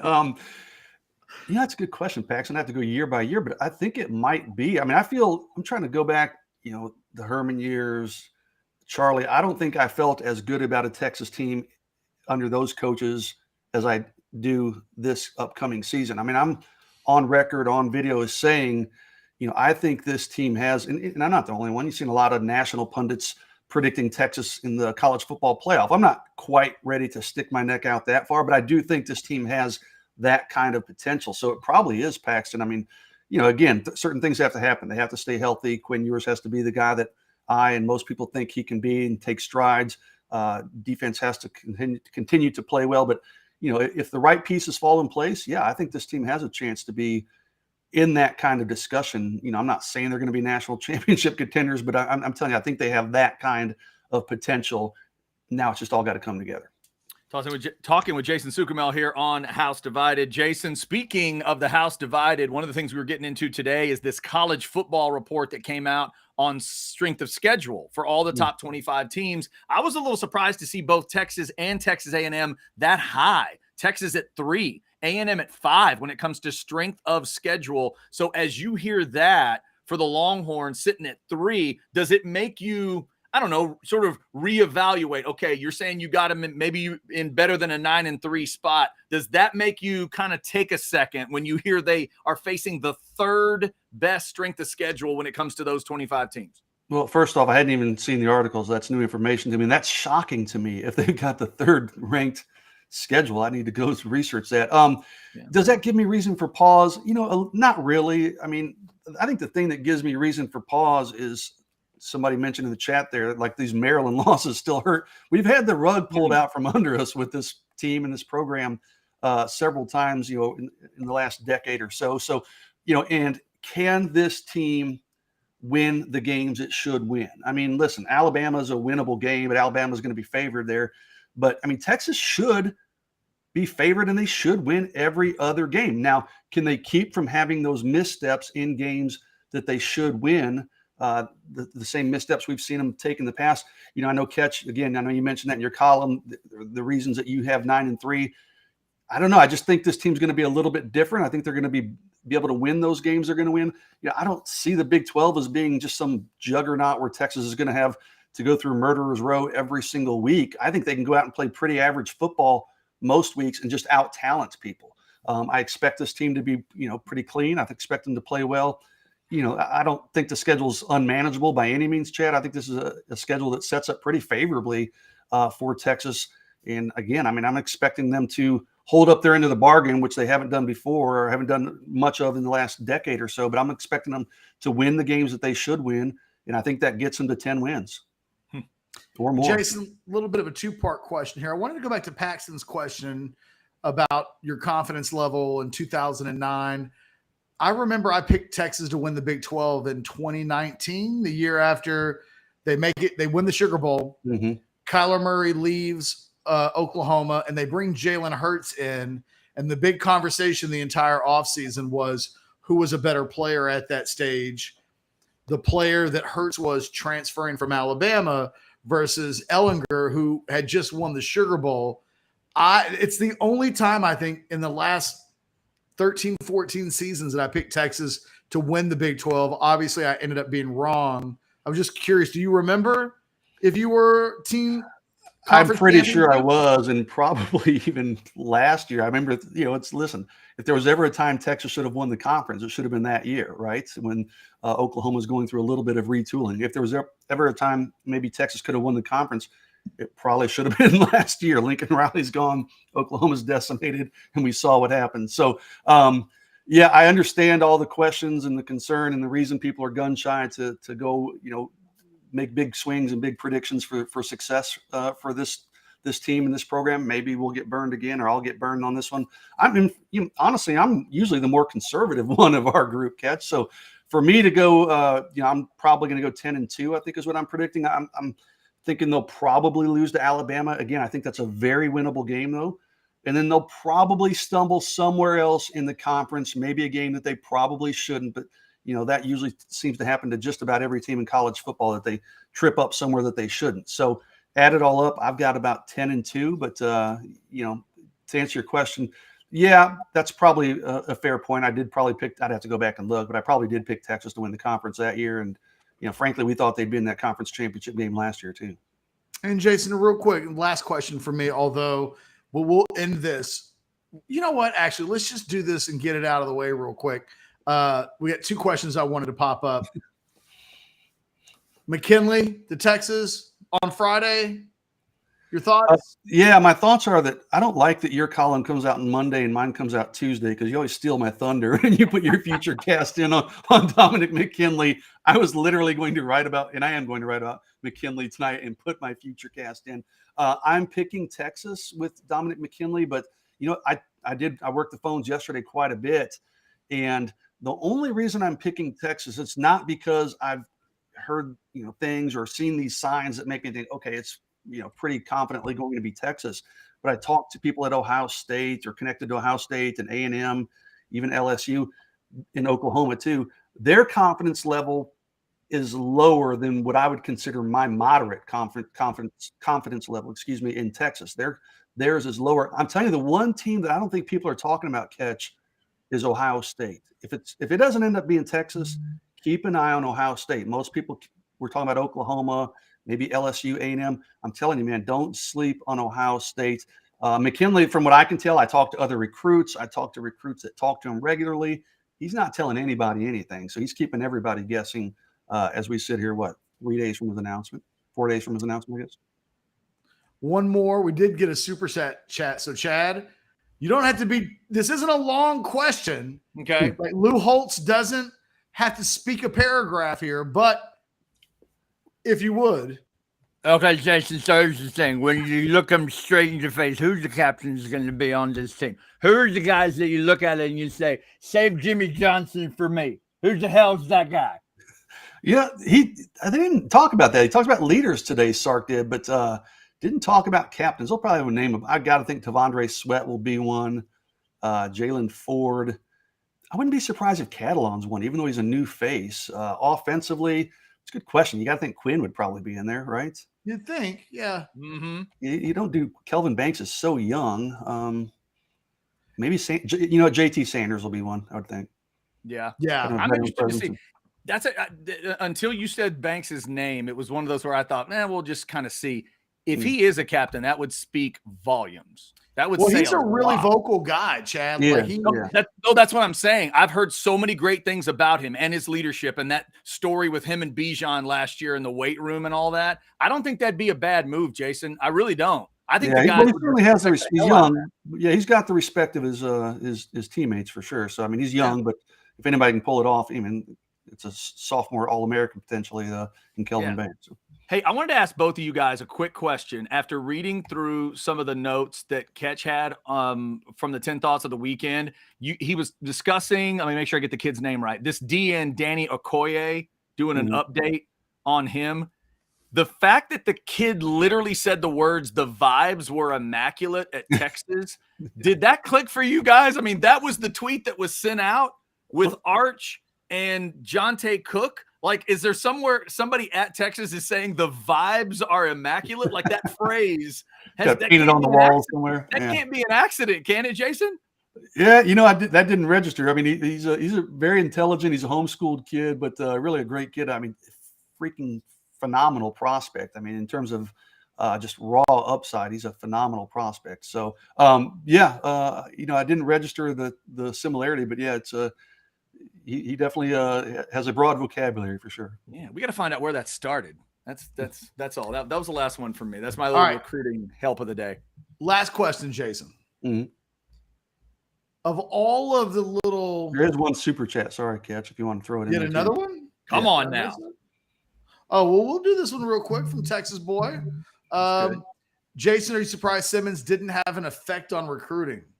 Not really. I don't know what people really expected. There weren't going to be some windfall of commitments, and who knows if Don McKinley picks Texas on Friday, maybe he'll say that was part of the reason. And who's to say? Wink, wink, nod, nod, nudge, nudge. Behind the scenes, maybe Colin Simmons has had an impact on at least one other prospect. So, I think that'll pay dividends over the long haul. I wasn't necessarily expecting just immediate windfall of commitments or anything. I think that stabilized the Kobe Black recruitment. That if there was going to be a crack in the foundation in this class, it would have been losing Simmons, and maybe that's a sign to other guys. I would be slow, Texas Boy, to think that there hasn't been an impact. Just patience, my friend, patience. Jason, my last question. The game on Saturday. Is there a subplot more than any other? And we've talked about the backup quarterbacks, the running backs, a lot of different positions that you could single out. In the game inside the game, the thing you're most curious to have answered on Saturday is what? Well, first off, before I answer my question, I have got to up my desk game when I see yours, but especially Chad. That's impressive. Yeah, I'm sitting with my. You know that we had to talk Chad into that? Like it wasn't even his idea. Oh wow! I've got my elliptical in the background, all this crap. The elliptical that just collects dust. But the thing I'm most interested in seeing, Ketch. I was thinking about this the other day. Back when Texas was truly a dominant team, we're going back under Mac Brown days. I mean, these are the kind of games they would come out and win 66-10 or whatever. 55-7 or something like that. I want to see, and people will say, oh, it's one game. It's game one. It really doesn't matter. No, it does, man. You can tell a lot about a team. If Texas comes out and wins this game, 35-20, that's a red flag. And this team's probably not what I've made it out to be and a lot of other people have made it out to be. If Texas comes out and plays a clean brand of football and just puts it on Rice early, and what's the spread? Is it 35, I think, right? I think it's 28, isn't it? No, I saw today it was 35, 38, something like that. Okay. 35 is what I saw just earlier today. So, if Texas comes out and just runs up and down the field on offense and, wins this game, whatever, 55-10. Then I'm like, okay, hey, this reminds me of the days when Texas truly was a dominant football team. So it's not really one specific thing, Ketch, that I'm looking for in this game on Saturday afternoon. It's more just about the overall quality of product that Texas is going to put on the field. And I get it. It's one game, and you can use the cliches. Hey, teams make their biggest strides from game 1 to game 2, all that kind of stuff. But I think one game can tell us a lot about where our expectations should be about this Texas team. So I want to see what quality of brand of football they play on Saturday. We're not letting you out just yet. Money Beat says, not so fast, Ketch. Not so fast. Suk, who is one commit or recruit that we need to be talking more about in terms of potential impact on the field? Easy. After last week, you got to go Parker Livingstone, don't you? You have to, right? 12 catches, 200 and whatever yards. I forgot how many touchdowns. He threw a touchdown. He had a 99-yard kick return called back. It has to be Parker Livingstone in my mind. That dude, for him, and I talked to Parker, and by the way, I'll have a write-up on him in my column probably Tuesday morning. But he did say he said that was his best performance he's ever put it on, which you would expect. And he said he and I were just kind of talking about being in the zone, and I compared it to basketball. I play basketball. I'm like, man, sometimes that hoop feels 10 feet wide, or used to when I was younger anyways. But Parker's like, yeah, I just kind of, as a receiver, he goes, I just felt the same way. He goes, my routes just felt crisp, and I felt quick, and anything that was coming my direction, I felt like I was going to catch it. So it was a pretty interesting conversation. But yeah, keep an eye on Parker Livingstone. That dude is off to a tremendous start to his senior season. Believe it was 12 catches, 252 yards, 3 touchdowns, 152-yard passing touchdown, and a 99-yard kickoff return for a touchdown that was called back for penalty. So it was a decent night. He had a decent night, right? Called that Saturday, Chad. Shohei Ohtani was impressed at his versatility. Yes, that's right. All right, Jason, get on out of here before we get 5 more super chats. And then you have to stay till 2 o'clock. Appreciate the time, my man. Yep. Later, guys. You got it. Jason. Let's do this, Chad. Let's take a break. Okay. When we come back, crap bag's right around the corner, and it's the crap bag I think I'm most interested to hear and participate in of all the crap bags that we've done so far. Like, you've done some really good teasing on the crap bag. That's at 2 o'clock. Mm-hmm. Cedric Griffin joins us at 2:20-ish.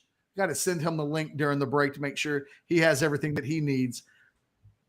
When we come back, I'm going to give you my single most negative take that I can give you for why I'm still stuck on 9-3 when everybody else is going higher.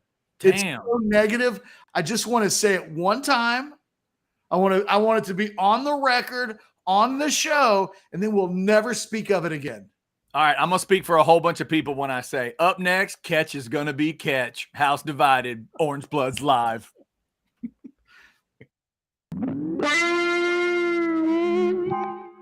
This Orangebloods recruiting flashback focuses on one of the best wide receivers to ever play on the 40 acres, former Odessa Permian star Roy Williams. One of the all-time greats out of West Texas, Williams was one of the last great players to come out of Permian and the Little Southwest Conference, a school and district in West Texas that helped inspire the movie and TV show Friday Night Lights. Williams' prowess as a receiver, defensive back, and track star made him perhaps the single best talent to ever come out of that part of the state. Overall, Williams finished the year as a 5-star prospect in the Rivals 2000 rankings, but actually ranked behind fellow Texas wide receiver signee B.J. Johnson in the rankings, which seemed pretty stupid almost as soon as he hit campus. I can't lie, I had Williams ranked behind Johnson as well, who at one time reminded scouts of former Florida State wide receiver Peter Warrick. In addition to Williams and Johnson, fellow Texas signee Sloan Thomas was ranked as a top 5 in-state prospect, and the 3 of them became known as the Big Three when they arrived on the 40 acres. As far as Williams' actual recruitment, he was an early commitment for the Longhorns, who had the arrival of five-star quarterback Chris Sims as a major selling point for all of the in-state wide receiver gems that year. For the most part, Williams was solid as a rock throughout the recruiting process to the Longhorns, although Texas A&M fans were convinced that he would be a late flip in the recruiting process to them, even if there was virtually zero evidence to suggest it would happen. But we're talking about facts and evidence. And when has that ever mattered to the Aggies?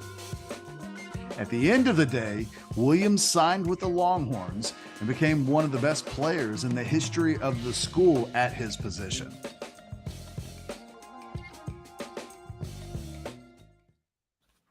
There he goes.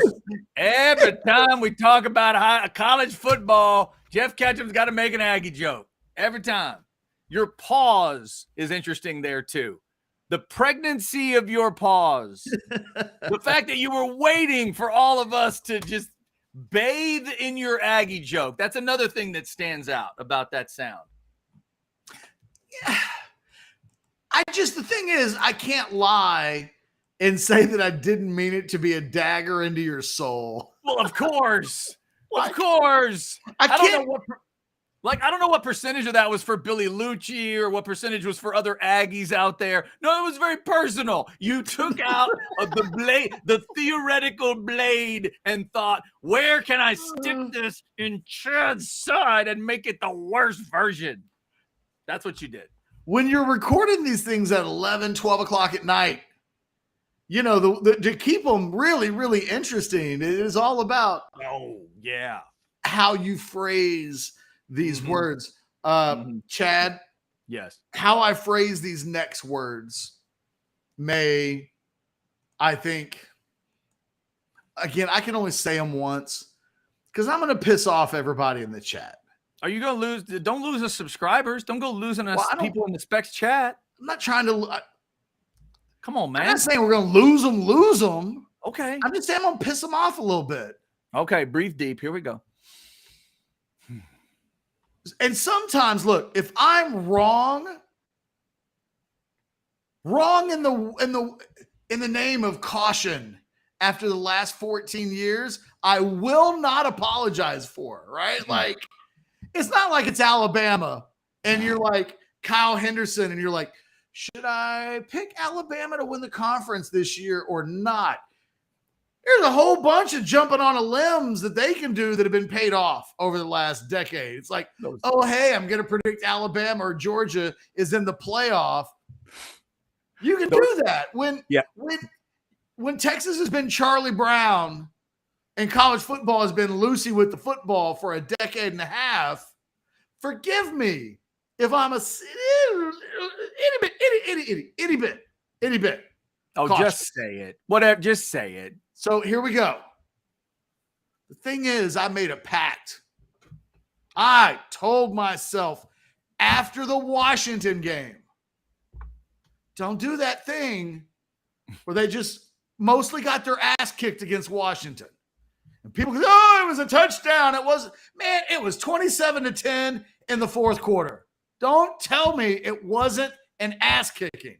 They took their foot off the brake, and that's why that game got close. When I did the postgame show with Anwar Richardson that night, I swore to myself, don't get to August and be the fool. Don't get to August and drink so much goddamn burnt orange Kool-Aid that I'm choking on it. I swore to myself, don't do that. And it's been hard, man. It's been hard reading Anwar's updates on Quinn Ewers and not guzzling just burnt orange Kool-Aid in my big-ass blue mug. It's been hard. It's been hard to read about Jalen Catalon and Anthony Hill and all of this stuff and not get a little drunk, a little tipsy on the burnt orange Kool-Aid. Hard work, damn it. However, I made a pact with myself that night in the Washington game. Like the North in Game of Thrones. I remember I remember, and here's my thing, Chad. Mm-hmm. The last time we saw this team play in a game that counted, they were down by 3 scores 5 minutes into the fourth quarter. Mm-hmm. The game before that game, Steve Sarkisian had to take the ball out of Quinn Ewers' hands. Second to last game of the season, he took the ball out of his hands because he didn't trust his quarterback, and that is not a subjective opinion because Sarkisian told us earlier in camp that happened. 2 games before that, the offense couldn't score one damn time. You remember that TCU game? Remember all the hype? How many times did the offense put the ball in the end zone? I believe that was none. Right. And 2 games before that game, they had a 31-17 lead in Stillwater, and they lost that game. Now, Really windy. Texas fans will say, why are you bringing up old shit? Yeah, Ketch. That's fair. I'm telling you. I'm bringing it up, and I'm telling you why. Because I don't think this Texas team has learned all of its lessons yet. When that game against Washington last season ended, nobody, not one person in that postgame show said, I think we're ready to play in the playoff. I just need to see the maturation with my own eyes. Same kind of thing that Steve Sarkisian said today. Because what he thinks about this team isn't the same thing as what he says he knows about this team. And when asked today what he knows about this team, he knows his receivers, he knows his tight end, he knows 1 linebacker, and he knows 1 DB. Everything else is kind of still a question mark. And I just need to see this team play really big in the biggest games. I need to then see them play consistently well from week to week. I need to see them play consistently well on the road from week to week. I need to see, as Sarkisian said, I need to see them embrace the hate and deliver punches. Don't be Nuke LaLoosh from Bull Durham when he's like, I don't ever throw a punch first. Why not? If you're going to get into a fight, like really going to get into a fight, why not hit that dude first? And it has been an issue for Texas football for such a long time, and it did not get fixed last season. So I'm at 9-3. I think they're going to play in the Big 12 championship game. I think it's more likely than not that they will win the Big 12 championship game. But I think this is going to be a season where they probably go 7-2 in the Big 12. And there could be at least one other team that's tied at the top in a 14-team league. This could, like Oklahoma State, it's got a weird schedule. They might be sneaky good because they don't have to play any of the biggest teams, really. They don't have to play Texas this year. So I think we could see more teams. I think there could be 5 teams at the top of the Big 12 standings at the end of the season that are all separated by 1 game. And I think Texas is going to be on the right side of where they need to be to get into the Big 12 championship game. I just think that this is still a team that's evolving and maturing and developing. And usually teams that are like that aren't quite ready to make the playoffs. That's my – all right. I'm done. I won't ever bring it up done. again. I'm on the record. Okay, fair enough. Let's throw up a chat here of somebody that's going to wait a second. Caleb says, my burnt orange Kool-Aid has been made. It's in the fridge. I'm not touching it. But depending on how 9-9 goes, I'm not even grabbing a blue mug. There you go. So I think what Caleb is saying is that if 9-9 goes the way he wants it to go, he may just grab the pitcher and guzzle it right there. Boom. If he sees a win in T-Town. Baron Sorrell is in the house. Ooh, come on now. I mean, Barry. It's hey, Barry and Baron. Sometimes you gotta be careful. I don't want to get Baron in trouble. Barry's in the house. Let me get a message out to Daddy Sorrell and the rest of the incredible family members, the fan base, and everybody that's headed to DKR on Saturday. Get your hydration plan now. All right? Let's everybody get hydrated and ready to roll. 2:30 kick. 2:30 kick. It's going to be 100 and a million degrees hydration plan now. If you're like me and if you want to have a beverage, that's fine. But like I've been telling people for years, water, Coors Light, water. You got to mix that in, right? You got to mix it in. Does the water take away the buzz? The water helps you out. Yes, absolutely. That's what it's for. Are we That's going the to do whole some point. watch-alongs with the Aggies in the evening where you might be intoxicated? You do want to do that? No, I'm asking you. I don't know. You and I haven't spent a lot of Saturdays together, so I don't know what your thing is when you watch A&M games. I can do, honestly, it's not one particular thing. Like I'm always going to wear a shirt when the game's going on. Well, that's good to know. No, I meant an Aggie shirt, not any shirt, you sicko. I'm going to wear an Aggie shirt during the game. Other than that, I don't have any like steadfast rules where sometimes I might feel like a beverage, sometimes I might not. And I will be honest with you, just like the Cowboys, the way the game goes depends on if I'm drinking sometimes. So, like, by the end of the Appalachian State game, yeah, there was beverages going on. Let me tell you, beverages were happening. So when it goes really, really good or really, really bad, that can affect things too. I'll admit that. Fair enough. We'll see. Game week. Mr. Sorrell, we hope you guys have a great game week, and we hope you see 88 crashing off the edge all day long. By the way, Barry, I don't want to put any pressure on Barron, but your presence in our shows just in general have made Barron extra meaningful for me. Like Barry's like the only guy that there are other parents watching, but Barry gets involved. So it makes me love Barron even a little extra more. Like if anybody wants to say, Ketch, you treat Barron Sorrell different than you treat any of the other players on defense, you're damn right. I like his dad. That's how it goes. Here's what we need to do, Ketch. Here's what we need to But install. I want a sack on Saturday. Yes, exactly. 88 needs a sack. I want a sack.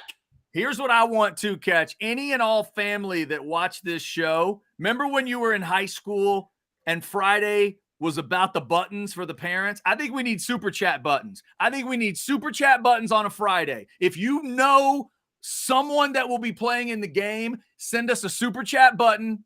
Could be $1.99, but we love $15.99, a little bit more than that. Just send us a super chat button and we'll give him a nice shout out on Friday. You tell us a little story about him, what you love about him, what you're looking forward to. Shout out your jersey numbers and stuff. Do that on Friday. You're just making it up as you go, and I like that about you, Chad. Super chat button day for the families. That's what we're doing on Friday. All of the proceeds will go directly into our wallets. Not all of it, but part of it, yes. Because YouTube, they are some taxing son of a guns. I'll tell you what, you could make a case that we should be Americans and do like a YouTube tea party. That's just right. tea. Stop taxing us so much, YouTube. There it is. No, I'll tell you what, if you're a family member, we won't even charge you for that. Just throw out a button chat at us. Just send us a Specs Chat button shout out on Friday. We'll talk about it. By the way, it's so weird. What in the world was said in the last 20 minutes? Is this the Texas A&M channel? I asked you just about how you watch games for like 5 seconds. Yeah, very sensitive. I've learned the sensitivity is there, Ketch. The sensitivity existed from 2011 through now, and I don't know where it's going to go when they're, in the same conference again and playing the game again, because I used to be able to talk a little A&M because they're on the Longhorn schedule, but it really is like if you're not on the Texas schedule, Texas fans really do not want to hear about you, especially if you're A&M. So I get it, but occasionally we'll be discussing the Aggies because they're in your lives again, Longhorn fans. They are in your lives again. Well, I think the whole purpose of the show is Texas is getting ready to be in the SEC. You got to see long term. Like Chad and I didn't start doing the show because we wanted to get through the football season. The idea is that we're creating this show as the embrace and the connection reconnects. And it's a new conference around the corner. I mean, it's crazy to think when this football season is over with, it's not like we're waiting until June to say that the Big 12 is done. Right. There'll still be some basketball. There'll still be some baseball. The quickness for which Texas fans will turn the page and give me SEC content and only SEC content. I mean, we got like 4 months and then that happens. Yeah. So you got to bring it together. We're just bringing it together. I like that. I like that phrasing, Ketch. I told you when we met on this, we're just bringing it together. Just like that. Just bringing it together, right? That's all you do. You bring it together. I'm the only human being that would ever do that on purpose. Look at that. See that? It We're makes bringing me it want to together. vomit in my mouth if I'm being completely honest. Let's do this. Let's have a very, very, very quick word from one of our immaculate sponsors. And by Yes. quick word, I mean like 15 seconds. When we come back, I'm dying to hear what's in the crap bag. No matter what you're needing, Specs same-day delivery can save the day with our Specs app or online shopping. From world-class wines to hard-to-find spirits and craft beers to gourmet foods, delicious snacks, and spectacular sweets. It's Specs. Cheers to savings. Yeah, darn right. Makes me thirsty every time and hungry. Remember, Specs, wine, spirits, finer foods. There's all kinds of great stuff there. Thanks to Specs for sponsoring the chat. All right, it is. Jason, Yes? I mean, Chad, real quick. Yeah. Because it can't hold. I have to interrupt you. Okay. I have always said, here's to you, here's to savings. Mm-hmm. But it's really cheers to you, That's correct. cheers to savings. Yeah, it's cheers to savings. Yeah. All these years, I've thought it was here's to you, here's to savings. And I've been getting it wrong. I feel like an idiot, quite frankly, because Specs does have one of those jingles that I will have in my head all day. Uh-huh. Like for no reason whatsoever, I'll be around my kids and I'll be like, here's to you here. And I've just been getting it wrong. So damn it. Okay, here's one for you. Since you brought it up, and you're a music snob like me, my wife got we learned one the other night. You know isn't it Eni Kamosi that sings the "Here Come the Hot Step Up" that song? Yes. Do you know what they say right after he says that? They say it over and over again in the song. Turn it up. Nope. I thought it was word up. It's a word. It's a single word, and that word is murderer. Go listen to it again. Murderer. Had no idea. Murderer. Well, that's How about like that? I didn't know real that. quick, before we go to crap bag, this is my favorite. You know the song Man Eater by Hall & Oates? Yes, this is one of my favorites of all time. Have you heard this one? Oh yeah, no, dude, I put this in one of our montages back in the day. That your friend thought it was Bandito, right? That's the best. That is the best. One of the best ones ever. You're absolutely right. Whoa, here she comes. Watch out, boy, she'll chew you up. Whoa, here she comes. She's a bandita. She's a bandito. That's what she is. Come on now. Oh my God. All right, you ready for some crap bag today? Oh, we got a super chat. Let's just Come on. Let's do it. Well, we'll save this. This is for Cedric Griffin. Oh, we'll save super it. chat for Get said. ready. Okay. I've got it starred. That's good. Yeah, let's keep it. All right. All right. Very cool. Very cool. All right. So in terms of the crap bag today, got a few things. We'll get into Ketch's favorite stat. But first off, I saw a great story that I didn't know. And I tweeted it out at C Hastings OBL, as you see there on the screen, if you want to check it out. I never knew how Jump Around became the whiskey song.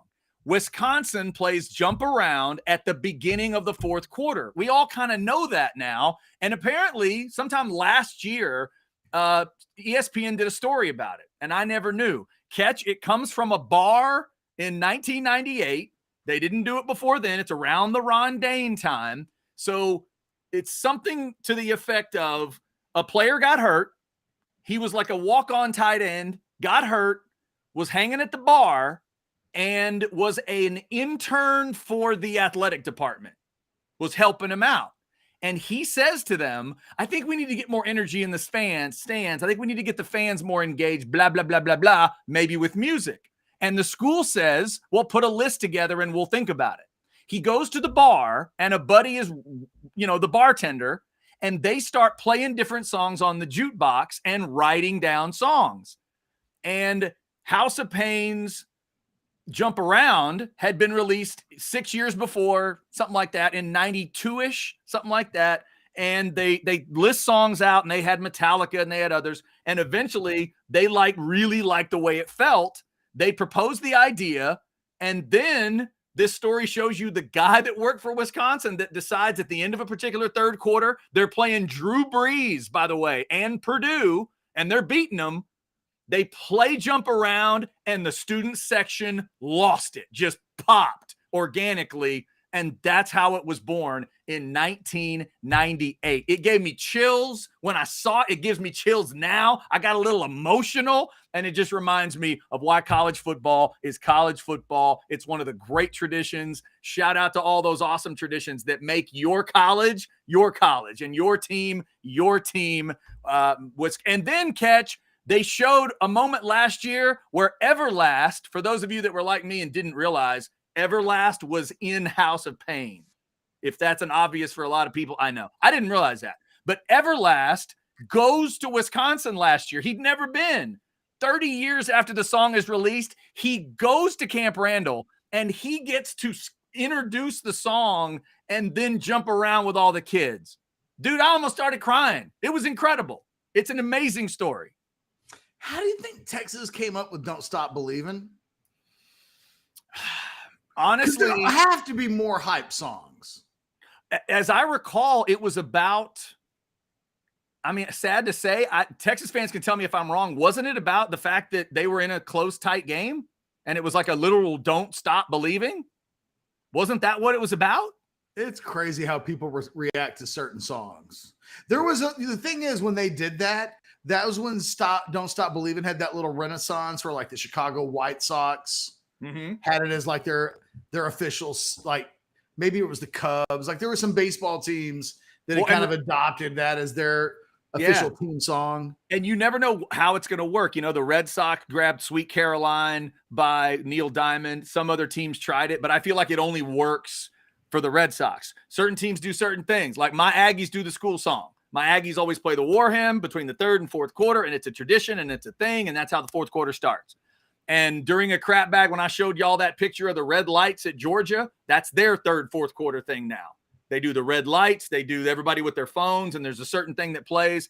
That's their deal. Wisconsin's deal is Jump Around, and I just never knew why. So I'm looking forward to that and all the other great college football traditions that will happen. So check that out. Again, I retweeted it at C Hastings OBL. And, shout out to ESPN as always for doing those cool stories. Game day's going to North Carolina, South Carolina this weekend. Cannot wait for that. Also, Ketch, I'm always looking up a number or two. Let's throw out Ketch's favorite stat first off, because it's always a good place to start when you're talking about Texas and Texas A&M. If you're a fan of the Longhorns or the Aggies, realize that there is a big old truth hanging over your two teams, and I can't believe it's real, and neither can Ketch, but here it is. You've each won 10 games the same year once, ever. When I was 1 year old in 1975, the year I turned 1. But Texas and Texas A&M have never, ever gone back-to-back simultaneous 9-win seasons. Never. It has never happened. And I'm giving them the bowl game if they need it. Still never happened. It's been close, but it's never happened. So that's the number I always kind of start with when it's these two teams. I'd love them both to be great again. But when you're thinking about, hey, remember that game where the Aggies and Longhorns played? They were both 11-win teams, and the winner. Nope, I don't, because it didn't happen. It's never happened. They both have never been truly great at the same time. Ever. It's what makes part of, and we're waiting for Cedric Griffin to join us in about 10 minutes. I have officially sent the link for him to join the studio. Fingers crossed. For whatever reason, we got. By the way, Margin Hook said that we just had technical difficulties, that he tried to get in, but it had like a weird, the host is waiting to let you in. I think maybe I screwed up. Like maybe I sent him a bad link. I know Blake at one point was like, Ketch, did you send him the right link? I thought I did. But anyway, I'm just going to say it's probably my fault. But whatever reason, I've had more people mention the Margin Hooks interview that didn't happen than all of the other interviews that I've had in 10 years of radio. Like in my mind, it happens like once a week. You get a guess that falls through. Like it happens. But for whatever reason, there was a whole lot of like Margin Hooks taunting, like, ha, ha, ha. Hook stood you guys up. It's weird. I don't get it. That is weird. All right. Well, I can't wait to talk to him at some point about receivers. That's going to be a good discussion. So he got us, I guess. Yeah. So, Ketch, in addition to that stat, there's a couple things that were blinking at me today as I double-checked Sark and Jimbo stats. If you're a fan of either one of these teams, there's two things I'd pay attention to as you get into this year. Two things that have to change. As they get ready to face each other, as they get ready to continue into the SEC in a few years for Texas, and obviously A&M's still going in the SEC. And those two things are road games and one-score games. Two things that I think are really important, and two things neither are good at. Road games. This is just 2 years. We're going apples to apples, just the 2 years Sark's been at Texas and the last 2 years for Jimbo at A&M. Steve Sarkisian is 3-6 on the road. Aggies, you know what Jimbo is? 1-6. They are 4-12 combined on the road. That's where you make your name. That's where you're supposed to go shut up that other crowd, right? I brag all the time, Ketch, about this is the only state in the country with 100,000 seat stadiums, 2 of them. It's the only one. Texas is it. Bama doesn't have it. Florida doesn't have it. You know what the rest of those teams would say back to me? Yeah, but when you go on the road, nothing happens, Chad. You can't win the biggest games when you're on the road. And I'll extend the Jimbo stat to this, Ketch. Get this one. Jimbo Fisher at A&M on the road against a ranked team, 0-7. Did you hear me? Jimbo on the road against a ranked team, true road game, 0-7. That one's got to change, Aggie fans. That one's got to change. And that one score thing still bugs me. Ketch, you were talking earlier about the reason you end up at 9-3. The reason I end up at 9-3 for Sark is one score games. He's 4-10. 4-10. Last year, these two coaches were exactly the same in the stat. 2-5. Think about what that means for you as a fan. My team's going to get in 7 of these scraps, and we're only going to win 2 of them? That's what happened last year. Say what you want about the seasons. And in order for Texas to be Big 12 championship good, playoff good, you got to know they're going to play in like probably 6 of these type of games. Yeah, they might. Like that's pretty typical. Most good teams play in some one-score games, even the championship teams. And you have to flip that number around. It really requires you being 5-1 in those games, as opposed to 3-3 means you're 9-3. You know what I mean? So you have to turn that stat almost completely upside down. And so Sark is 4-10, Ketch. Jimbo's 4-6 the last couple years in one-score games. So together they are 8-16. That's not good. That's 33% if y'all need the actual math. So with the one-score game, A, you don't want to play that many, and B, you need to win more of them than you lose. Ketch, how about this comparison? Since 2017, we'll go back to Tom Herman's era as well. This is Herman and Sark combined. Since 2017, Texas has been in 40 one-score games. 40. They are 17-23 in those 40 games. Same time period, Clemson's been in 20. Bama's been in 16. Just to give everybody the comparison. Dabo is 15-5 in those games, and Nick is 11-5. I would have guessed they had played in more closer games than that, but Me I too. guess that's why they've been Alabama and Clemson. Now, Chad, Yeah. I don't want to make him wait any longer. Okay. Because I do think he is arguably the most, I don't want to say underappreciated. It just means I think he was such a badass when he was at Texas that enough people didn't completely, so many great players on that 2005 team that sometimes great players can get lost in the shuffle. This dude was so good at Texas. I don't want to make him wait because of his hat. He's one of my all-time favorite Longhorns in the history of the program. He's one of my favorite guys ever. Cedric Griffin, one of the all-time great DBs in the history of a school that can legitimately claim to be DBU, joins us right now. Ced, let's start with that hat. First of all, it's good to see you, my man. It's been too long. Jeff, it's good to see you too, man. For sure, brother. Once upon a time, you might have seen us like hanging out at a pool every once in a while, just enjoying each other's company. And now, but you didn't have a cowboy hat in those days. Tell me about this hat. Well, this is my track hat. This is my sun hat as well. I wear my big track hat, sun hat, sombrero during track season. You know, I got my little AAU summer club that I do out in Lago Vista. But I'm out here cooking barbecue right now, so the sun is out, so I got my hat on right now, honestly. So anytime I'm outside, I got my hat on. So if y'all see this hat around town, it's me. Trust me. I'm the only one with this big hat on. Trust me. That is nice. Cedric, I love it because my dad's got one of those big old wide hats too, man. You got to cover the head, you cover the neck, you get the shoulders covered. Yes, covered. Everything. That is fantastic. Hey, we've been talking. Man, how are you? I'm so good to see you, and we're excited because it's game week. Let's go right to the position group you know so well. What do you think about this Longhorn defensive backfield? What are you hearing? What do you like? How confident are you, going into the season? Right, I'm getting my eyes on them as of late. I haven't learned all the names back there just yet. Being honest, the past couple of years, I just really haven't paid attention to Texas football so much. I watched every game, of course, but I haven't got into the guys' names, and I haven't got real personal with them. I haven't really been up to the school and kind of hung out on the sidelines. I've been in the locker room, so I don't know them that well just yet. But I'm getting a good feel about the environment right now. I'm getting a good feel about the recruits coming in. I know a lot of the guys that I play with are back up there in Texas, so it's feeling like home a little bit back again. So I'm gonna probably start walking my way back up there and see if old Sark or the guys will let me back in. But the room looks good. It's filled with talent, honestly. And they always have talent, but I think what's a little bit different right now, and I think what the buzz is going on right now, is they're developing that talent right now.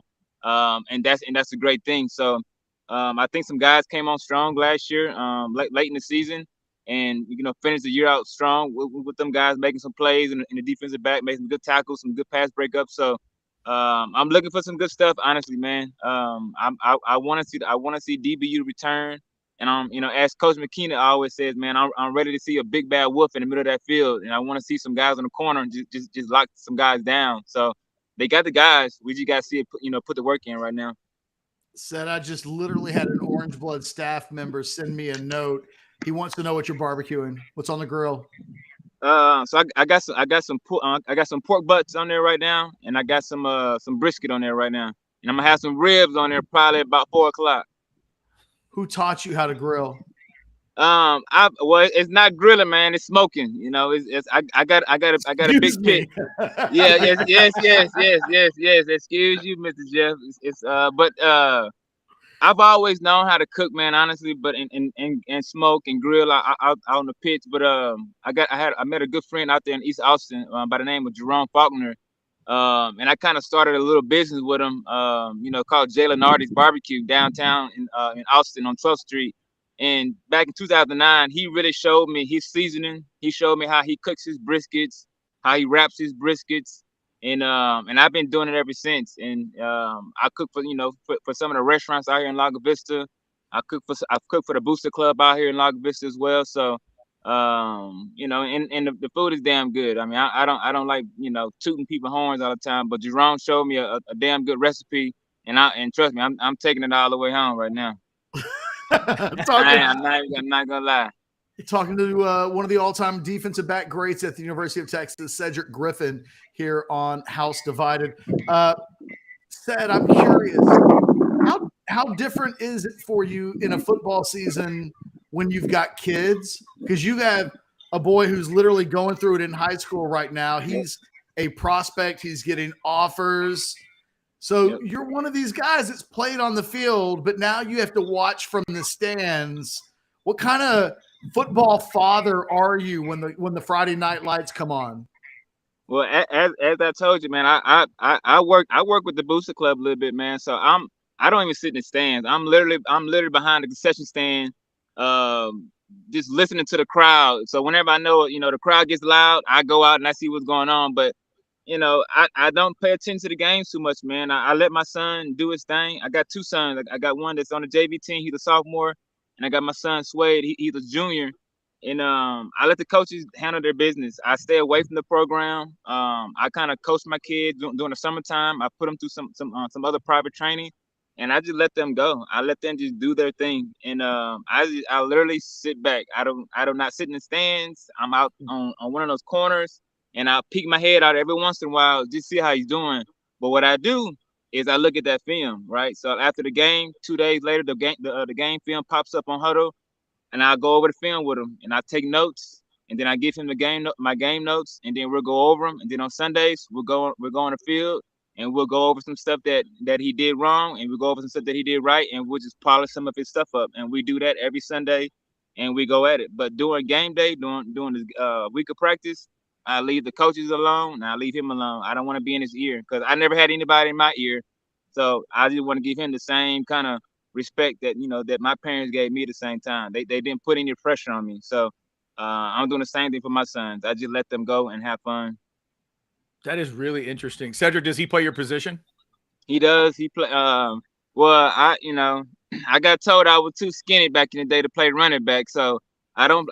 He plays running back these days. He's a lot stockier than me than I was in high school, but he plays running back as well. And he also plays corner. And he's every year that he's been playing the game, because being honest, he's still kind of green, just because we haven't really been full-fledged football people in the off season. Last year was our first time just going at it, and I see just a transformation that he's made just in 1 year. But corner, he's playing, and he's came a long way, and he's looking really damn good, honestly. And then at running back, he looks good. I love watching him play running back. That's the position I really wanted to play, in high school, and I want to do a little bit on offense in college. I never got an opportunity to do it, but Swade, he looks smooth, man. He's a smooth runner. So I'm happy for him, honestly, man. I'm just happy to see him out there playing. Both of my sons, really. My other son is Cedric, so they're doing well. Well, Cedric, and you led me to kind of a philosophical question about parenting, because you said you sit back and you let them do it. I could have a theory that you do that because you've been through the process, but also you've achieved all kinds of greatness. So you might not need to live vicariously through them and be the helicopter parent. But then you're telling me that your parents also sort of showed you the way, and then so do you think it's kind of both of those things that gets you to just kind of chill out and let the kids be the kids? It's for sure both of those things, man. I definitely do not live through my kids. I want them to do what they want to do. They didn't even play sports until they was 10 years old, so I let them literally figure it out on their own. Now, do I push their buttons on certain things that I think they're gonna be good at? Of course I do. But my mom, I don't even think she even liked football or track or anything, because she didn't even come to none of my games. But she came to a couple games in high school, a couple games in college. But the fact that she left me alone in school, it kind of drove me to be that much better, because I wanted to show my mama, hey mama, this is what you're missing out, I guess, a little bit. Come watch me play. So it made me work hard. And I'm kind of trying to do the same thing with my sons. I want my sons, and that's kind of what boys do. Boys are, they try to show you up all the time. They're always trying to show you how much they got anyway. So me stepping back is allowing my sons to just say, hey man, daddy, pay attention to me a little bit and go hard. And that's kind of my philosophy on it. And I think it's working, honestly, because they got drive, both of them. I mean, they got passion, and the passion is growing for them for sure. Said we had a super chat question like 20 minutes ago from one of our viewers, James McDaniel, who said, high school class of 2001. He's getting a little shout out here. Who was the best wide receiver you went up against at all three levels, high school, college, pros? Good question. Who's the shout out from? James McDaniel. James McDaniel. Now that James McDaniel, I feel like I know that James McDaniel for some reason. I went to school. I went to school with a guy named James McDaniel, honestly, and I really did. But at all three levels, man, I'll be completely honest with you. I say, like, my first year in the league, I went against a guy named Torrey Holt. Everyone knows him. I was the rookie. He was on his way out. He was really shifty at the line, but didn't really get a whole lot of yards on me that game. But the guy who just gave me fits, man, freaking Jordy Nelson. It was one. I mean, I'm being honest. I don't like being honest about that right there, but it's what game? It was in Green Bay, and it was a cold game, and I couldn't get in my mode. I couldn't get in my stance. I couldn't come out of my stance, and I think he got me for like 150 or 200 yards, man, that game. So, he was probably one of the hardest receivers I had to cover, just because he just got me out of my game that day. So, but it wasn't like that always. But that one game specifically, he got me. So, Jordan Nelson, shout out to him. What about at the college level or high school level? Any receivers stick out there? College level, man. I'm gonna say no on the college level. I can't just remember anybody just giving me the business, or I had a hard time against Santonio Holmes. Caught a pretty good pass on me in the Ohio State game, and but that was it, I think. But he was kind of shifty. I'm gonna say no on that guy. In high school, a guy by the name of Vince McKenzie, and he had some uncles that went to Texas Tech, so he had some lineage, and he used to always get coached by his uncles, and we didn't know that until his senior year in school. So he was going back home and getting coached up by almost NFL caliber players, and not telling nobody. And he was coming to practice, kind of running routes on us, shoving us out the way. He was a lot bigger than us as well. So probably Vince McKenzie in high school. He went to San Antonio Holmes. So for sure, probably Vince for sure, and without hands down, Vince. Gotcha. But he was cheating. He was cheating. He wasn't cheating, but he was getting advised, on how to do intel. He had intel. Someone is going to see this video that knows Vince is going to be like, "Yo, you got a shout out from Cedric Griffin," and it might be the first shout out that Vince has had in a while, because it's been a while since you guys were playing high school ball at Madison High School. Hey, but he's quality for sure, man. He's a good guy. Seth, I wanted to ask, man, does it feel like it's almost been 2 decades since you guys won the national championship? It does not. It's such a signature moment for everybody's lives that watches UT football. And it's crazy that, you got kids that are, juniors in high school. That's just going to blow my mind. It blows my mind too, man, because I can just remember like 10 years ago 11 years ago having the 10-year anniversary of that game, when all the players came back, Coach Brown came back, and we had like a little dinner for it, and now I guess it's going to go on another. It's almost 10 years later that it's going on again, and Jeff, it does not feel like that at all, honestly, man. It just life flies, man, but. It was memorable. We definitely cherish it, and every year that goes on, people kind of remind me of the game, so it's sinking in more and more and more. But when the game first went on, it was just another game, and I didn't think nothing of it. But every year that it goes on, people are having recounts of it, and they're just sending these little messages that are kind of refreshing my memory of the games and specifics of the game, and it's just making that just so much more memorable, and just such an honor to even play in that game. So it's been cool, and it is cool, honestly. Rhett, don't do that. Yeah, that's mean. Rhett, don't be telling people you were 4 years old when that happened. We don't need to hear that. Come on, man. We're gonna have Ced's kid here in the chat in a little bit and be like, "Yeah, I was a couple years away from being born. I didn't get to see my old man play for Texas back in the day." Hey, Ced, is there a moment from that 2005 season? Everybody will talk about the championship game, so clearly there could be a million memories from arguably the greatest college game ever played.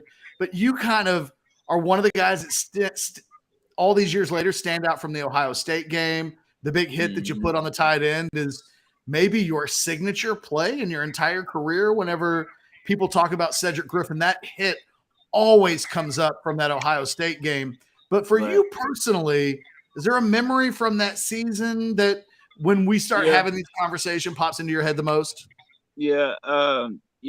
Just the way Coach, I mean, honestly, another shout out to Coach Brown, but just the way Coach Brown made us feel like a family. Like every Friday, we used to always go to the movies together.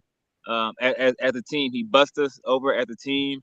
And we went to the movies, and I can just always remember just all the DBs always just hanging out and always going, because we went to like the movies. We used to go to the mall.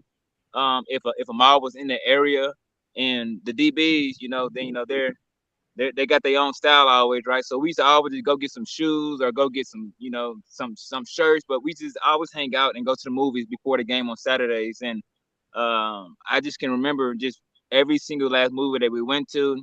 Everything that we almost bought, leading up to that year, and it was just special. That's the first thing I always think about of that 2005 season is the movies that we went to, the things that we bought, hanging out around that area. So for me, it was that, and probably one other moment was in the summer leading up to our senior year. Well, yeah, our senior year, we used to always practice, and do 7-on-7 against Texas State. And Texas State used to come down to our practice facility one week, and we'll go down to Texas State one week, and we'll go back and forth. The girlfriends would come, the girlfriends would drive down, and again, it was like another big family, affair again. Just everyone just hanging out and just having fun and getting everybody better. And I think that same year, Texas Tech ended up going and winning their title, or went deep into the playoffs for their league. So us being so close, it helped us in both of our leagues. We won the title or the national championship, and I think Texas Tech either won it or was in the state game, in the national championship game in their league as well. So those two things stand out for sure for me. That's great stuff. Cedric, one more from me. A lot of talk has been made about, the drive at the end of the championship game, and that everybody believed as long as Vince could get the ball back, y'all were going to go win. I haven't heard a lot of discussion about y'all's huddle for the fourth down stop. Tell me about that. What do you remember about that moment, that huddle amongst the guys to say, hey, we got to get Vince the ball back? Do you remember any of that? I don't remember anything, man. Like on defense, we were just ready for the call. Once we got the call, and we don't really huddle as a defense, right? So like the corners, we hang out on our sides because if we huddle in, we got to race back and we got to get ready, we got to get set. So we used to always hang out on the side. Safety used to hang out in the back.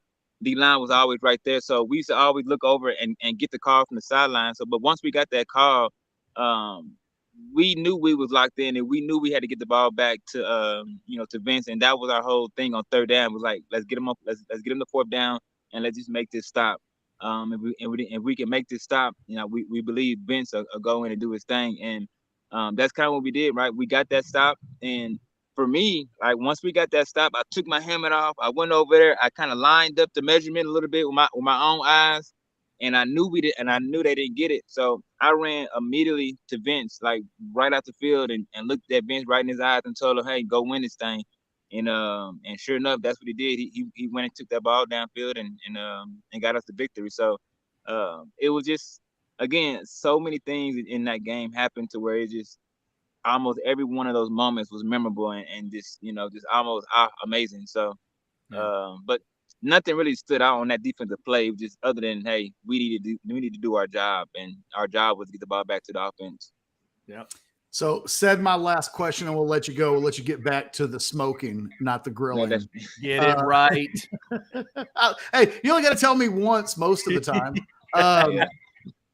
Your recruitment and your we do these videos in between our segments here, and it's like these recruiting flashbacks. And I'm going to get ready to do one of yours because we got all the high school film. Like, I watched your high school film. I would love to see that. I probably haven't seen that in forever. Like, honestly, you're going to see it. I will send you a copy of it. Cool. But it's funny. So people won't know this, but on the day that Ced committed, I ended up meeting him and his mom and his younger sister, if I'm not mistaken. We went to the Mr. Gaddy's over on MLK that is no longer Mr. Gaddy's anymore. I was gonna bring that. I was gonna bring that topic up at the very end of our conversation to see if you remember that. Like I remember that like nobody business. that's another one of my fond memories of Jeff. I'm not playing with you. That's good for you, man. Good for you, brother. No, I weirdly remember the details of this because Chad, Oh yeah, in like the 20 years, I've been doing this for like a quarter of a century. I'm getting old. But one of the things that makes Cedric's recruitment really interesting is that I don't know how Ced can explain it here in a second. He can give it to us in his own words. But he basically decided that he wanted to go to Texas. And what he did was he and his mom and his sister showed up. And like, I don't remember if Ced had his film. Like, I think he had just been offered slightly before that. But like, Cedric decided he was going to go to Texas, and he showed up and basically said, y'all are going to take my commitment because I want to be at Texas. And in all the years I've been covering this, I've never heard of a situation where someone just decided, I'm going to make this happen. And Cedric not only made it happen, but he ends up being such a historically memorable player that the circumstances for how he became a Longhorn are so unique to him. And I've never seen another situation quite like it. Do you remember like that morning, like how you decided all that was going to happen? Man, so memory is vague a little bit, you know. I've been through the ringer a little bit, but now like on all seriousness, I don't remember the initial like, hey, the moment of how I got to UT, but I do remember just having a conversation with Mac Brown. I think he came to my school one day, honestly. Well, I know he did. He came to my school one day, and I just seen how everyone reacted to Mac Brown being on my campus. And when he left, I was like, man, this and like at the time I had no idea about college football. And honestly I didn't. I had no idea about football at the next level. But when he got to my school, people was like in an amazement, like, this is Mac Brown. And like for me, I had no idea who the dude was, like no idea. And that's when I went and did my little, I got on my little box computer, looked up, you know, the Texas football. I seen that Ricky Williams was there. I seen that Wayne McGarity, which I played with his brother Will McGarity on Little League football team. And I knew of Will, I knew of Wayne, I knew of Quentin Jammer, and I just started looking up all these guys, and I was like, man, this is a pretty damn good team. So like, I just in my head, I was like, if this is where all the guys from San Antonio is going, Priest Holmes, I'm like, this is where all the guys from San Antonio is going. This must be a pretty good landing spot to go to. So from that moment on, I decided this is where I'm gonna go. I'm gonna tell Coach Brown this is what I want to do, and I'm gonna make it a matter of fact. And once I made that decision, I told UT they offered me to go to an official visit. And I sat in Coach Brown in the office, and I tell a story all the time. He told me, well, Cedric, if you're gonna commit to us, man, this is gonna be like a marriage. And I say, hey, Coach, I live in a single parent home. I don't know exactly what a marriage looks like, but you know what? I know this commitment. So I'm going to be committed, and I'm going to stick with you together for sure. And the reason why I'm coming here is because I see all these other great recruits coming here, and I want to compete, and I want to win a national championship. And that's what I told him. And, you know, he was happy about it. I was happy about it. And at the end of the day, it worked out. But I was totally convinced once everybody else at my school was convinced. It wasn't that I knew what was going on. It just everyone else made it such a big deal that I was like, I got to figure out why this is such a big deal. So that's kind of why I chose Texas, because everyone at my school thought it was just like the biggest deal ever.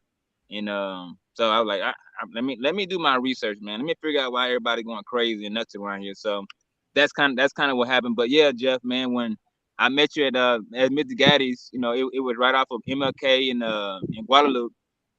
It's just a memory stuck in my head, man. I remember the soda I was drinking, the pizza I ate, and it was just a cool memory, man, of Jeff, you know, inviting me and my family down. And I had no idea who Jeff was at the time. I'm like, I don't even know how I met Jeff, honestly, and I really didn't. But I think that's the first time we met. It was a day you came down, and because you were committing, it was right. Like, hey, let me get an interview with you. We'll meet up at Mr. Gaddy's, and that's kind of how it happened. But yeah, I'm so glad to hear you say that, because Chad, I did an interview with Drew Brees about 8 years ago, He came on my show when I was doing a national show. Mm-hmm. And I interviewed Drew Brees probably 50 times. I interviewed him every week in high school because we did like every week we interviewed Drew Brees to like chronicle his recruitment. We did that for like 2 months. Mm-hmm. Then I worked at Heisman.com right about the time when I met Ced for the first time.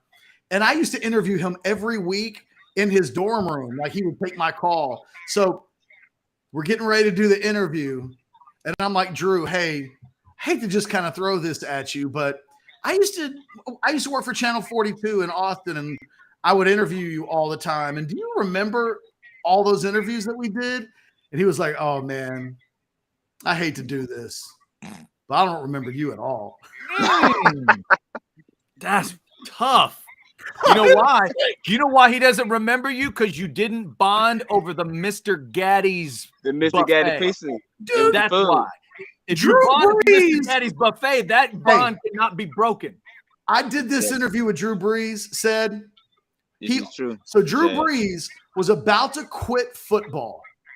And I'm interviewing him at Austin Westlake in this narrow little hallway. And Drew Brees started crying in front of me about how his heart was just broken that he only had 2 scholarship offers. And he was like, man, I might just go play baseball. And I thought to myself then, because, you know, he goes on to be Drew Brees, I thought, I've got this unique story that nobody else in the world has. And when I referenced it to him, he was like, man, I don't know you from Adam. I was like, oh, okay, never mind. Well, you know, it is what it is. But like I said, you left an impression on me, man. So, you know, that's what I tell most people. I mean, I don't remember a lot of people that I meet either, but Drew Brees has probably met a million times, meeting more people than I have. But the point where I remember you is because you went out of your way to kind of give me an interview. You went out of your way to kind of sit down and talk to me and my family, and stuff like that is genuine to me. So, and I don't take that lightheartedly at all. So, it was a fond memory. So that's a memory that I won't forget for sure. Trust me. And I honestly thought, you know, you did a big deal, in my time of recruitment, in that moment. So it was cool, man. Ced, I love you, man. You're one of my favorite. I honestly, of all the guys I've ever covered at Texas, you are. There it is. James wants you to know, James McDaniel, it's you. It was that's the same James McDaniel from back in the day. There it is. Hey, Ced, we got to do this again. Let us get into the season. We'll let your son play, both of them play a few more games. We'll get stories from the concession stand. I'd love to get your thoughts on this Texas team as we get a little bit deeper. Maybe we get beyond the Alabama game and get a real sense of what we're talking about this season. I'd love for Chad and I to be able to get you again later in the season. Man, that sounds good, Chad and Jeff. I appreciate you having me on and let me talk a little bit. So it like I say, it does feel good to kind of reminisce a little bit. So I appreciate y'all, man, so much for that. Yeah, and hey, Cedric, if you do get out to practice, be sure you wear that hat. You'll go viral, guaranteed. They're gonna love that hat out there at practice. Trust me, this hat got nothing to do with being viral, man. Like it's 105 degrees out here, man. So I wear this hat. I wear this hat to protect my neck and all that sweat, man. So I've been wearing this hat for about 4 years. Trust me, everybody in the track community know about this hat now. Trust me. Yeah, you're looking good. You make it look good. Ced, have a good rest of the day, man. Eat well later. All right, man. Hook 'em. Texas fight, man. Go ahead. You got it. Cedric Griffin. Again, Chad, one of the all-time greats. It's been a while. Chad and I, Cedric and I will exchange messages from time to time, but it's been probably since he graduated from Texas, since I last had like a real conversation with Ced. And, you know, he and I used to see each other when he was in college all the time. It's cool that he remembers the Mr. Gaddy's story. Dude, nobody should forget the Mr. Gaddy's buffet back in the day. I've hit that Mr. Gaddy's, not a ton, but I've been to that Mr. Gaddy's a handful of times there on MLK. I know exactly where you're talking about. Yeah, I'll never forget. Like he was with his mom and his younger sister, and he had just committed. Yeah, and I was he was like, "Where do you want to meet? We'll do this interview." And like we just wanted to meet each other because we'd been talking on the phone. And you know, he doesn't remember how that story went, but he told me the night before. Like, I'm going up there and I'm committing. And they're going to take my commit. He took his highlight tape with him. Like, hey, just in case you need to know who I am, or you can just watch this to remind yourself But one of the more unique recruiting stories I've ever covered, and what a player. And he's just a good dude. And I'll say this, people don't know this about Ced is one of the guys that when he went to Texas, it wasn't always easy. Matter of fact, the next time we get Ced on, maybe we'll talk a little bit about this, because whenever I think of NIL, I think of Ced, because in his first few years at Texas, he was kind of taking it upon himself to help. He had a younger brother that he was helping take care of, and he was just juggling a million things, and having like just a little bit of extra cash in his pocket would have changed his life for the first few years that he was on campus. So anytime I think of NIL and guys not having to worry about where their next meal comes from or how to pay bills and stuff like that, Ced it wasn't always easy for Ced at Texas. And I'm always feel eternally grateful as a human being that of all the guys that made it over the years, he's always been a guy that's been incredibly easy to root for. Speaking of grateful, 400 folks is what we're seeing right now in the live portion of it. Thanks to Specs for helping us with the chat line. We've had super chats coming in. We had a high school classmate of Cedric Griffin super chat twice. Because he had to make it. Ced was like, man, I went to school with a James McDaniel, but it could be a coincidence. And thanks, James, for confirming to Ced that you were the same. I promise that'll tickle him tonight to know that. Yeah. Well, think about it, Ketch. That's a name that's just unique enough and just basic enough at the same time, right? James McDaniel. Those things you're like, wait, I went to school with one. It's close. It's close. So I'm glad it was the same guy, and Cedric was great. Then that hat was incredible. With all due respect to me and Doc Hastings, Cedric Griffin makes that hat look way better than we do. Way better. I love the fact he's old enough now. It doesn't matter what it looks like. I'm covering my head and I'm covering my neck, and I'm not going to get burned up by the sun. Yeah. A few years ago when I was playing golf with somebody younger, they're like, hey, old man, you looking for shade? I'm like, hell yeah, I'm looking for the shade, and you'll be looking for the shade soon too, you young punk. And all right, so I'm going to work so that in the next week we get the Cedric Griffin recruiting video out, just because he hasn't seen his own highlights in 20 years. Oh, dude, that's awesome. Yeah, no, you got to do that for him. He's going to really enjoy that. But you're right. He's gotten to that age now where you realize now my motto has become, don't worry about how it looks. Just worry about how it feels. That's it. Can I give you one quick Cedric Griffin story? It sounds weird to throw out like a person discovered Cedric Griffin.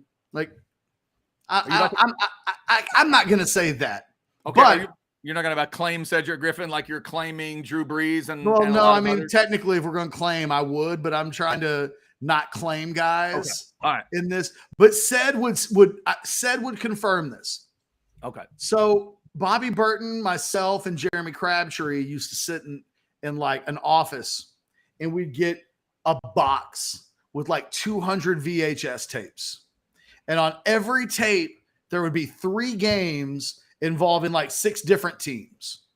And we would put these game tapes in, and we would, without really any like notes, I mean, we would have we'd have an idea of like, okay, these are guys we're definitely looking for. But a lot of times you're just watching a random game between 2 teams, and you're just looking to see if somebody jumps out. We're watching a game between San Antonio Holmes, and I can't remember who they were playing, but on the first 2 plays of the game, or something like that, Ced had 2 pick sixes. Dang. And he's 6'1", and he's super athletic. And in this rare game film that we looked at, because think about it, it might have been a 10% chance that was one of the games of San Antonio Holmes. How would you know that you're going to get that game? Because it was, it's kind of random. You had no idea. It wasn't like, here are the best games. We saw Cedric Griffin get 2 pick sixes. And it was like, holy hell, who is that? And we looked it up. Nobody knew who he was. Huh. And from that moment on, I said, that kid is one of the best 10 prospects in the state of Texas. And I ranked him the entire way as a borderline 5-star guy. And it warms my heart that all these years later, you know, where I remember the first time I saw him, you've never seen a defensive back jump off of a piece of VHS tape like Cedric Griffin jumped off that VHS tape. Sometimes it's just obvious. And he was one of those guys, 2 plays. All I needed to see was 2 plays. And it was like, that dude plays on Sundays if he just keeps it all together, because, wow, he was good. So basically what you're telling us today, just to recap, is you discovered Cedric Griffin, you've shared Mr. Gaddy's Pizza with Cedric Griffin and his family, and he's taught you the difference between barbecuing and smoking. There's a relationship there that I'm proud of that will never die. The worst thing that would happen was if Ced was like, I don't remember that. If he'd gone Drew Brees on you, that would have been so funny. Like, if that had happened, if he'd said he didn't remember that, I would quit telling stories. I'd be like, these dudes don't care about me and they don't remember me, and I have embarrassed myself on the air for the last time. I like that he was keeping the dreads going too. I like that. Keeping the dreads going this many years later. I'm a fanboy when it comes to Ced. He really is one of my favorites. That's awesome. Let's wrap this bad boy up. I've got like family home, and like my wife peeked her head in the office like 5 minutes ago. Yeah. So why don't we just end it on the best note possible with that Cedric Griffin interview? We can remind people tonight, the Outsiders. Hey, yo. Tonight. Chance Mock, Bo Edge, a whole motley crew of voices will be on. That's tonight. We've got all of our content all week long. You guys are going to be doing the Outsiders Monday, Wednesday, Thursday. That is correct. And we have the new show that kicked off, Horns Up, at 6:30. Although we may have to change the name of the show. Yeah. Because it turns out there's a podcast called Horns Up. Really? And, you know, you don't want to nobody told us. Literally 24 hours went by and nobody said, hey, don't do that. That's our name. But we got word kind of, you know. Yeah. I suggested Wake Up, Damn It, but Blake didn't like that idea. I like Wake Up, Damn It. Yeah. It was either that, it was some kind of wake up, you 40 acres, pieces of heaven. There you go. We just couldn't come up with it. Yeah. Just like burnt orange sunrise or something really. Hey, how about burnt orange bacon? Like the imagery in the morning. Just I like that. Burnt orange bacon. That sounds good, doesn't it? What about just bacon? Just bacon. All right, look, I'm done. We've had a good show. Why don't you wrap it up for us? That's how you know. That's how you know that you're done. All right, tomorrow will be Tuesday of game week, and in the crap bag, I will get you a crap bag TV guide for the college games that matter, and we may even utilize some of the helmets that are in the Hall of Helmets with me. We'll do that at 2 o'clock. We will continue to break down the game, tell you a little bit about Rice here and there, try to grab some guests, all that good stuff. Stay tuned. 3:30. Go get yourself something to drink, get a little rest in, hit the bathroom, and then 3:30, it's Football with Friends with Alex Dunlap. If Sark releases a depth chart between now and then, Alex will have a normal, balanced show. If he does not, Alex may scream for 2 hours about not having a depth chart. That could be excellent. That could be really, really good. All right, and Chris Nelson says sheep bacon sizzling. I don't know if that's an Aggie joke or if that's legit. That's an Aggie joke. Okay, good. Chris going with the most obvious Aggie joke. Well done, Chris. Game week, Chris. May want to ramp the game up a little bit. Hey, a sheep joke in 2023. Didn't see that one coming. Pa-pow! House divided tomorrow at noon on Orangebloods Live.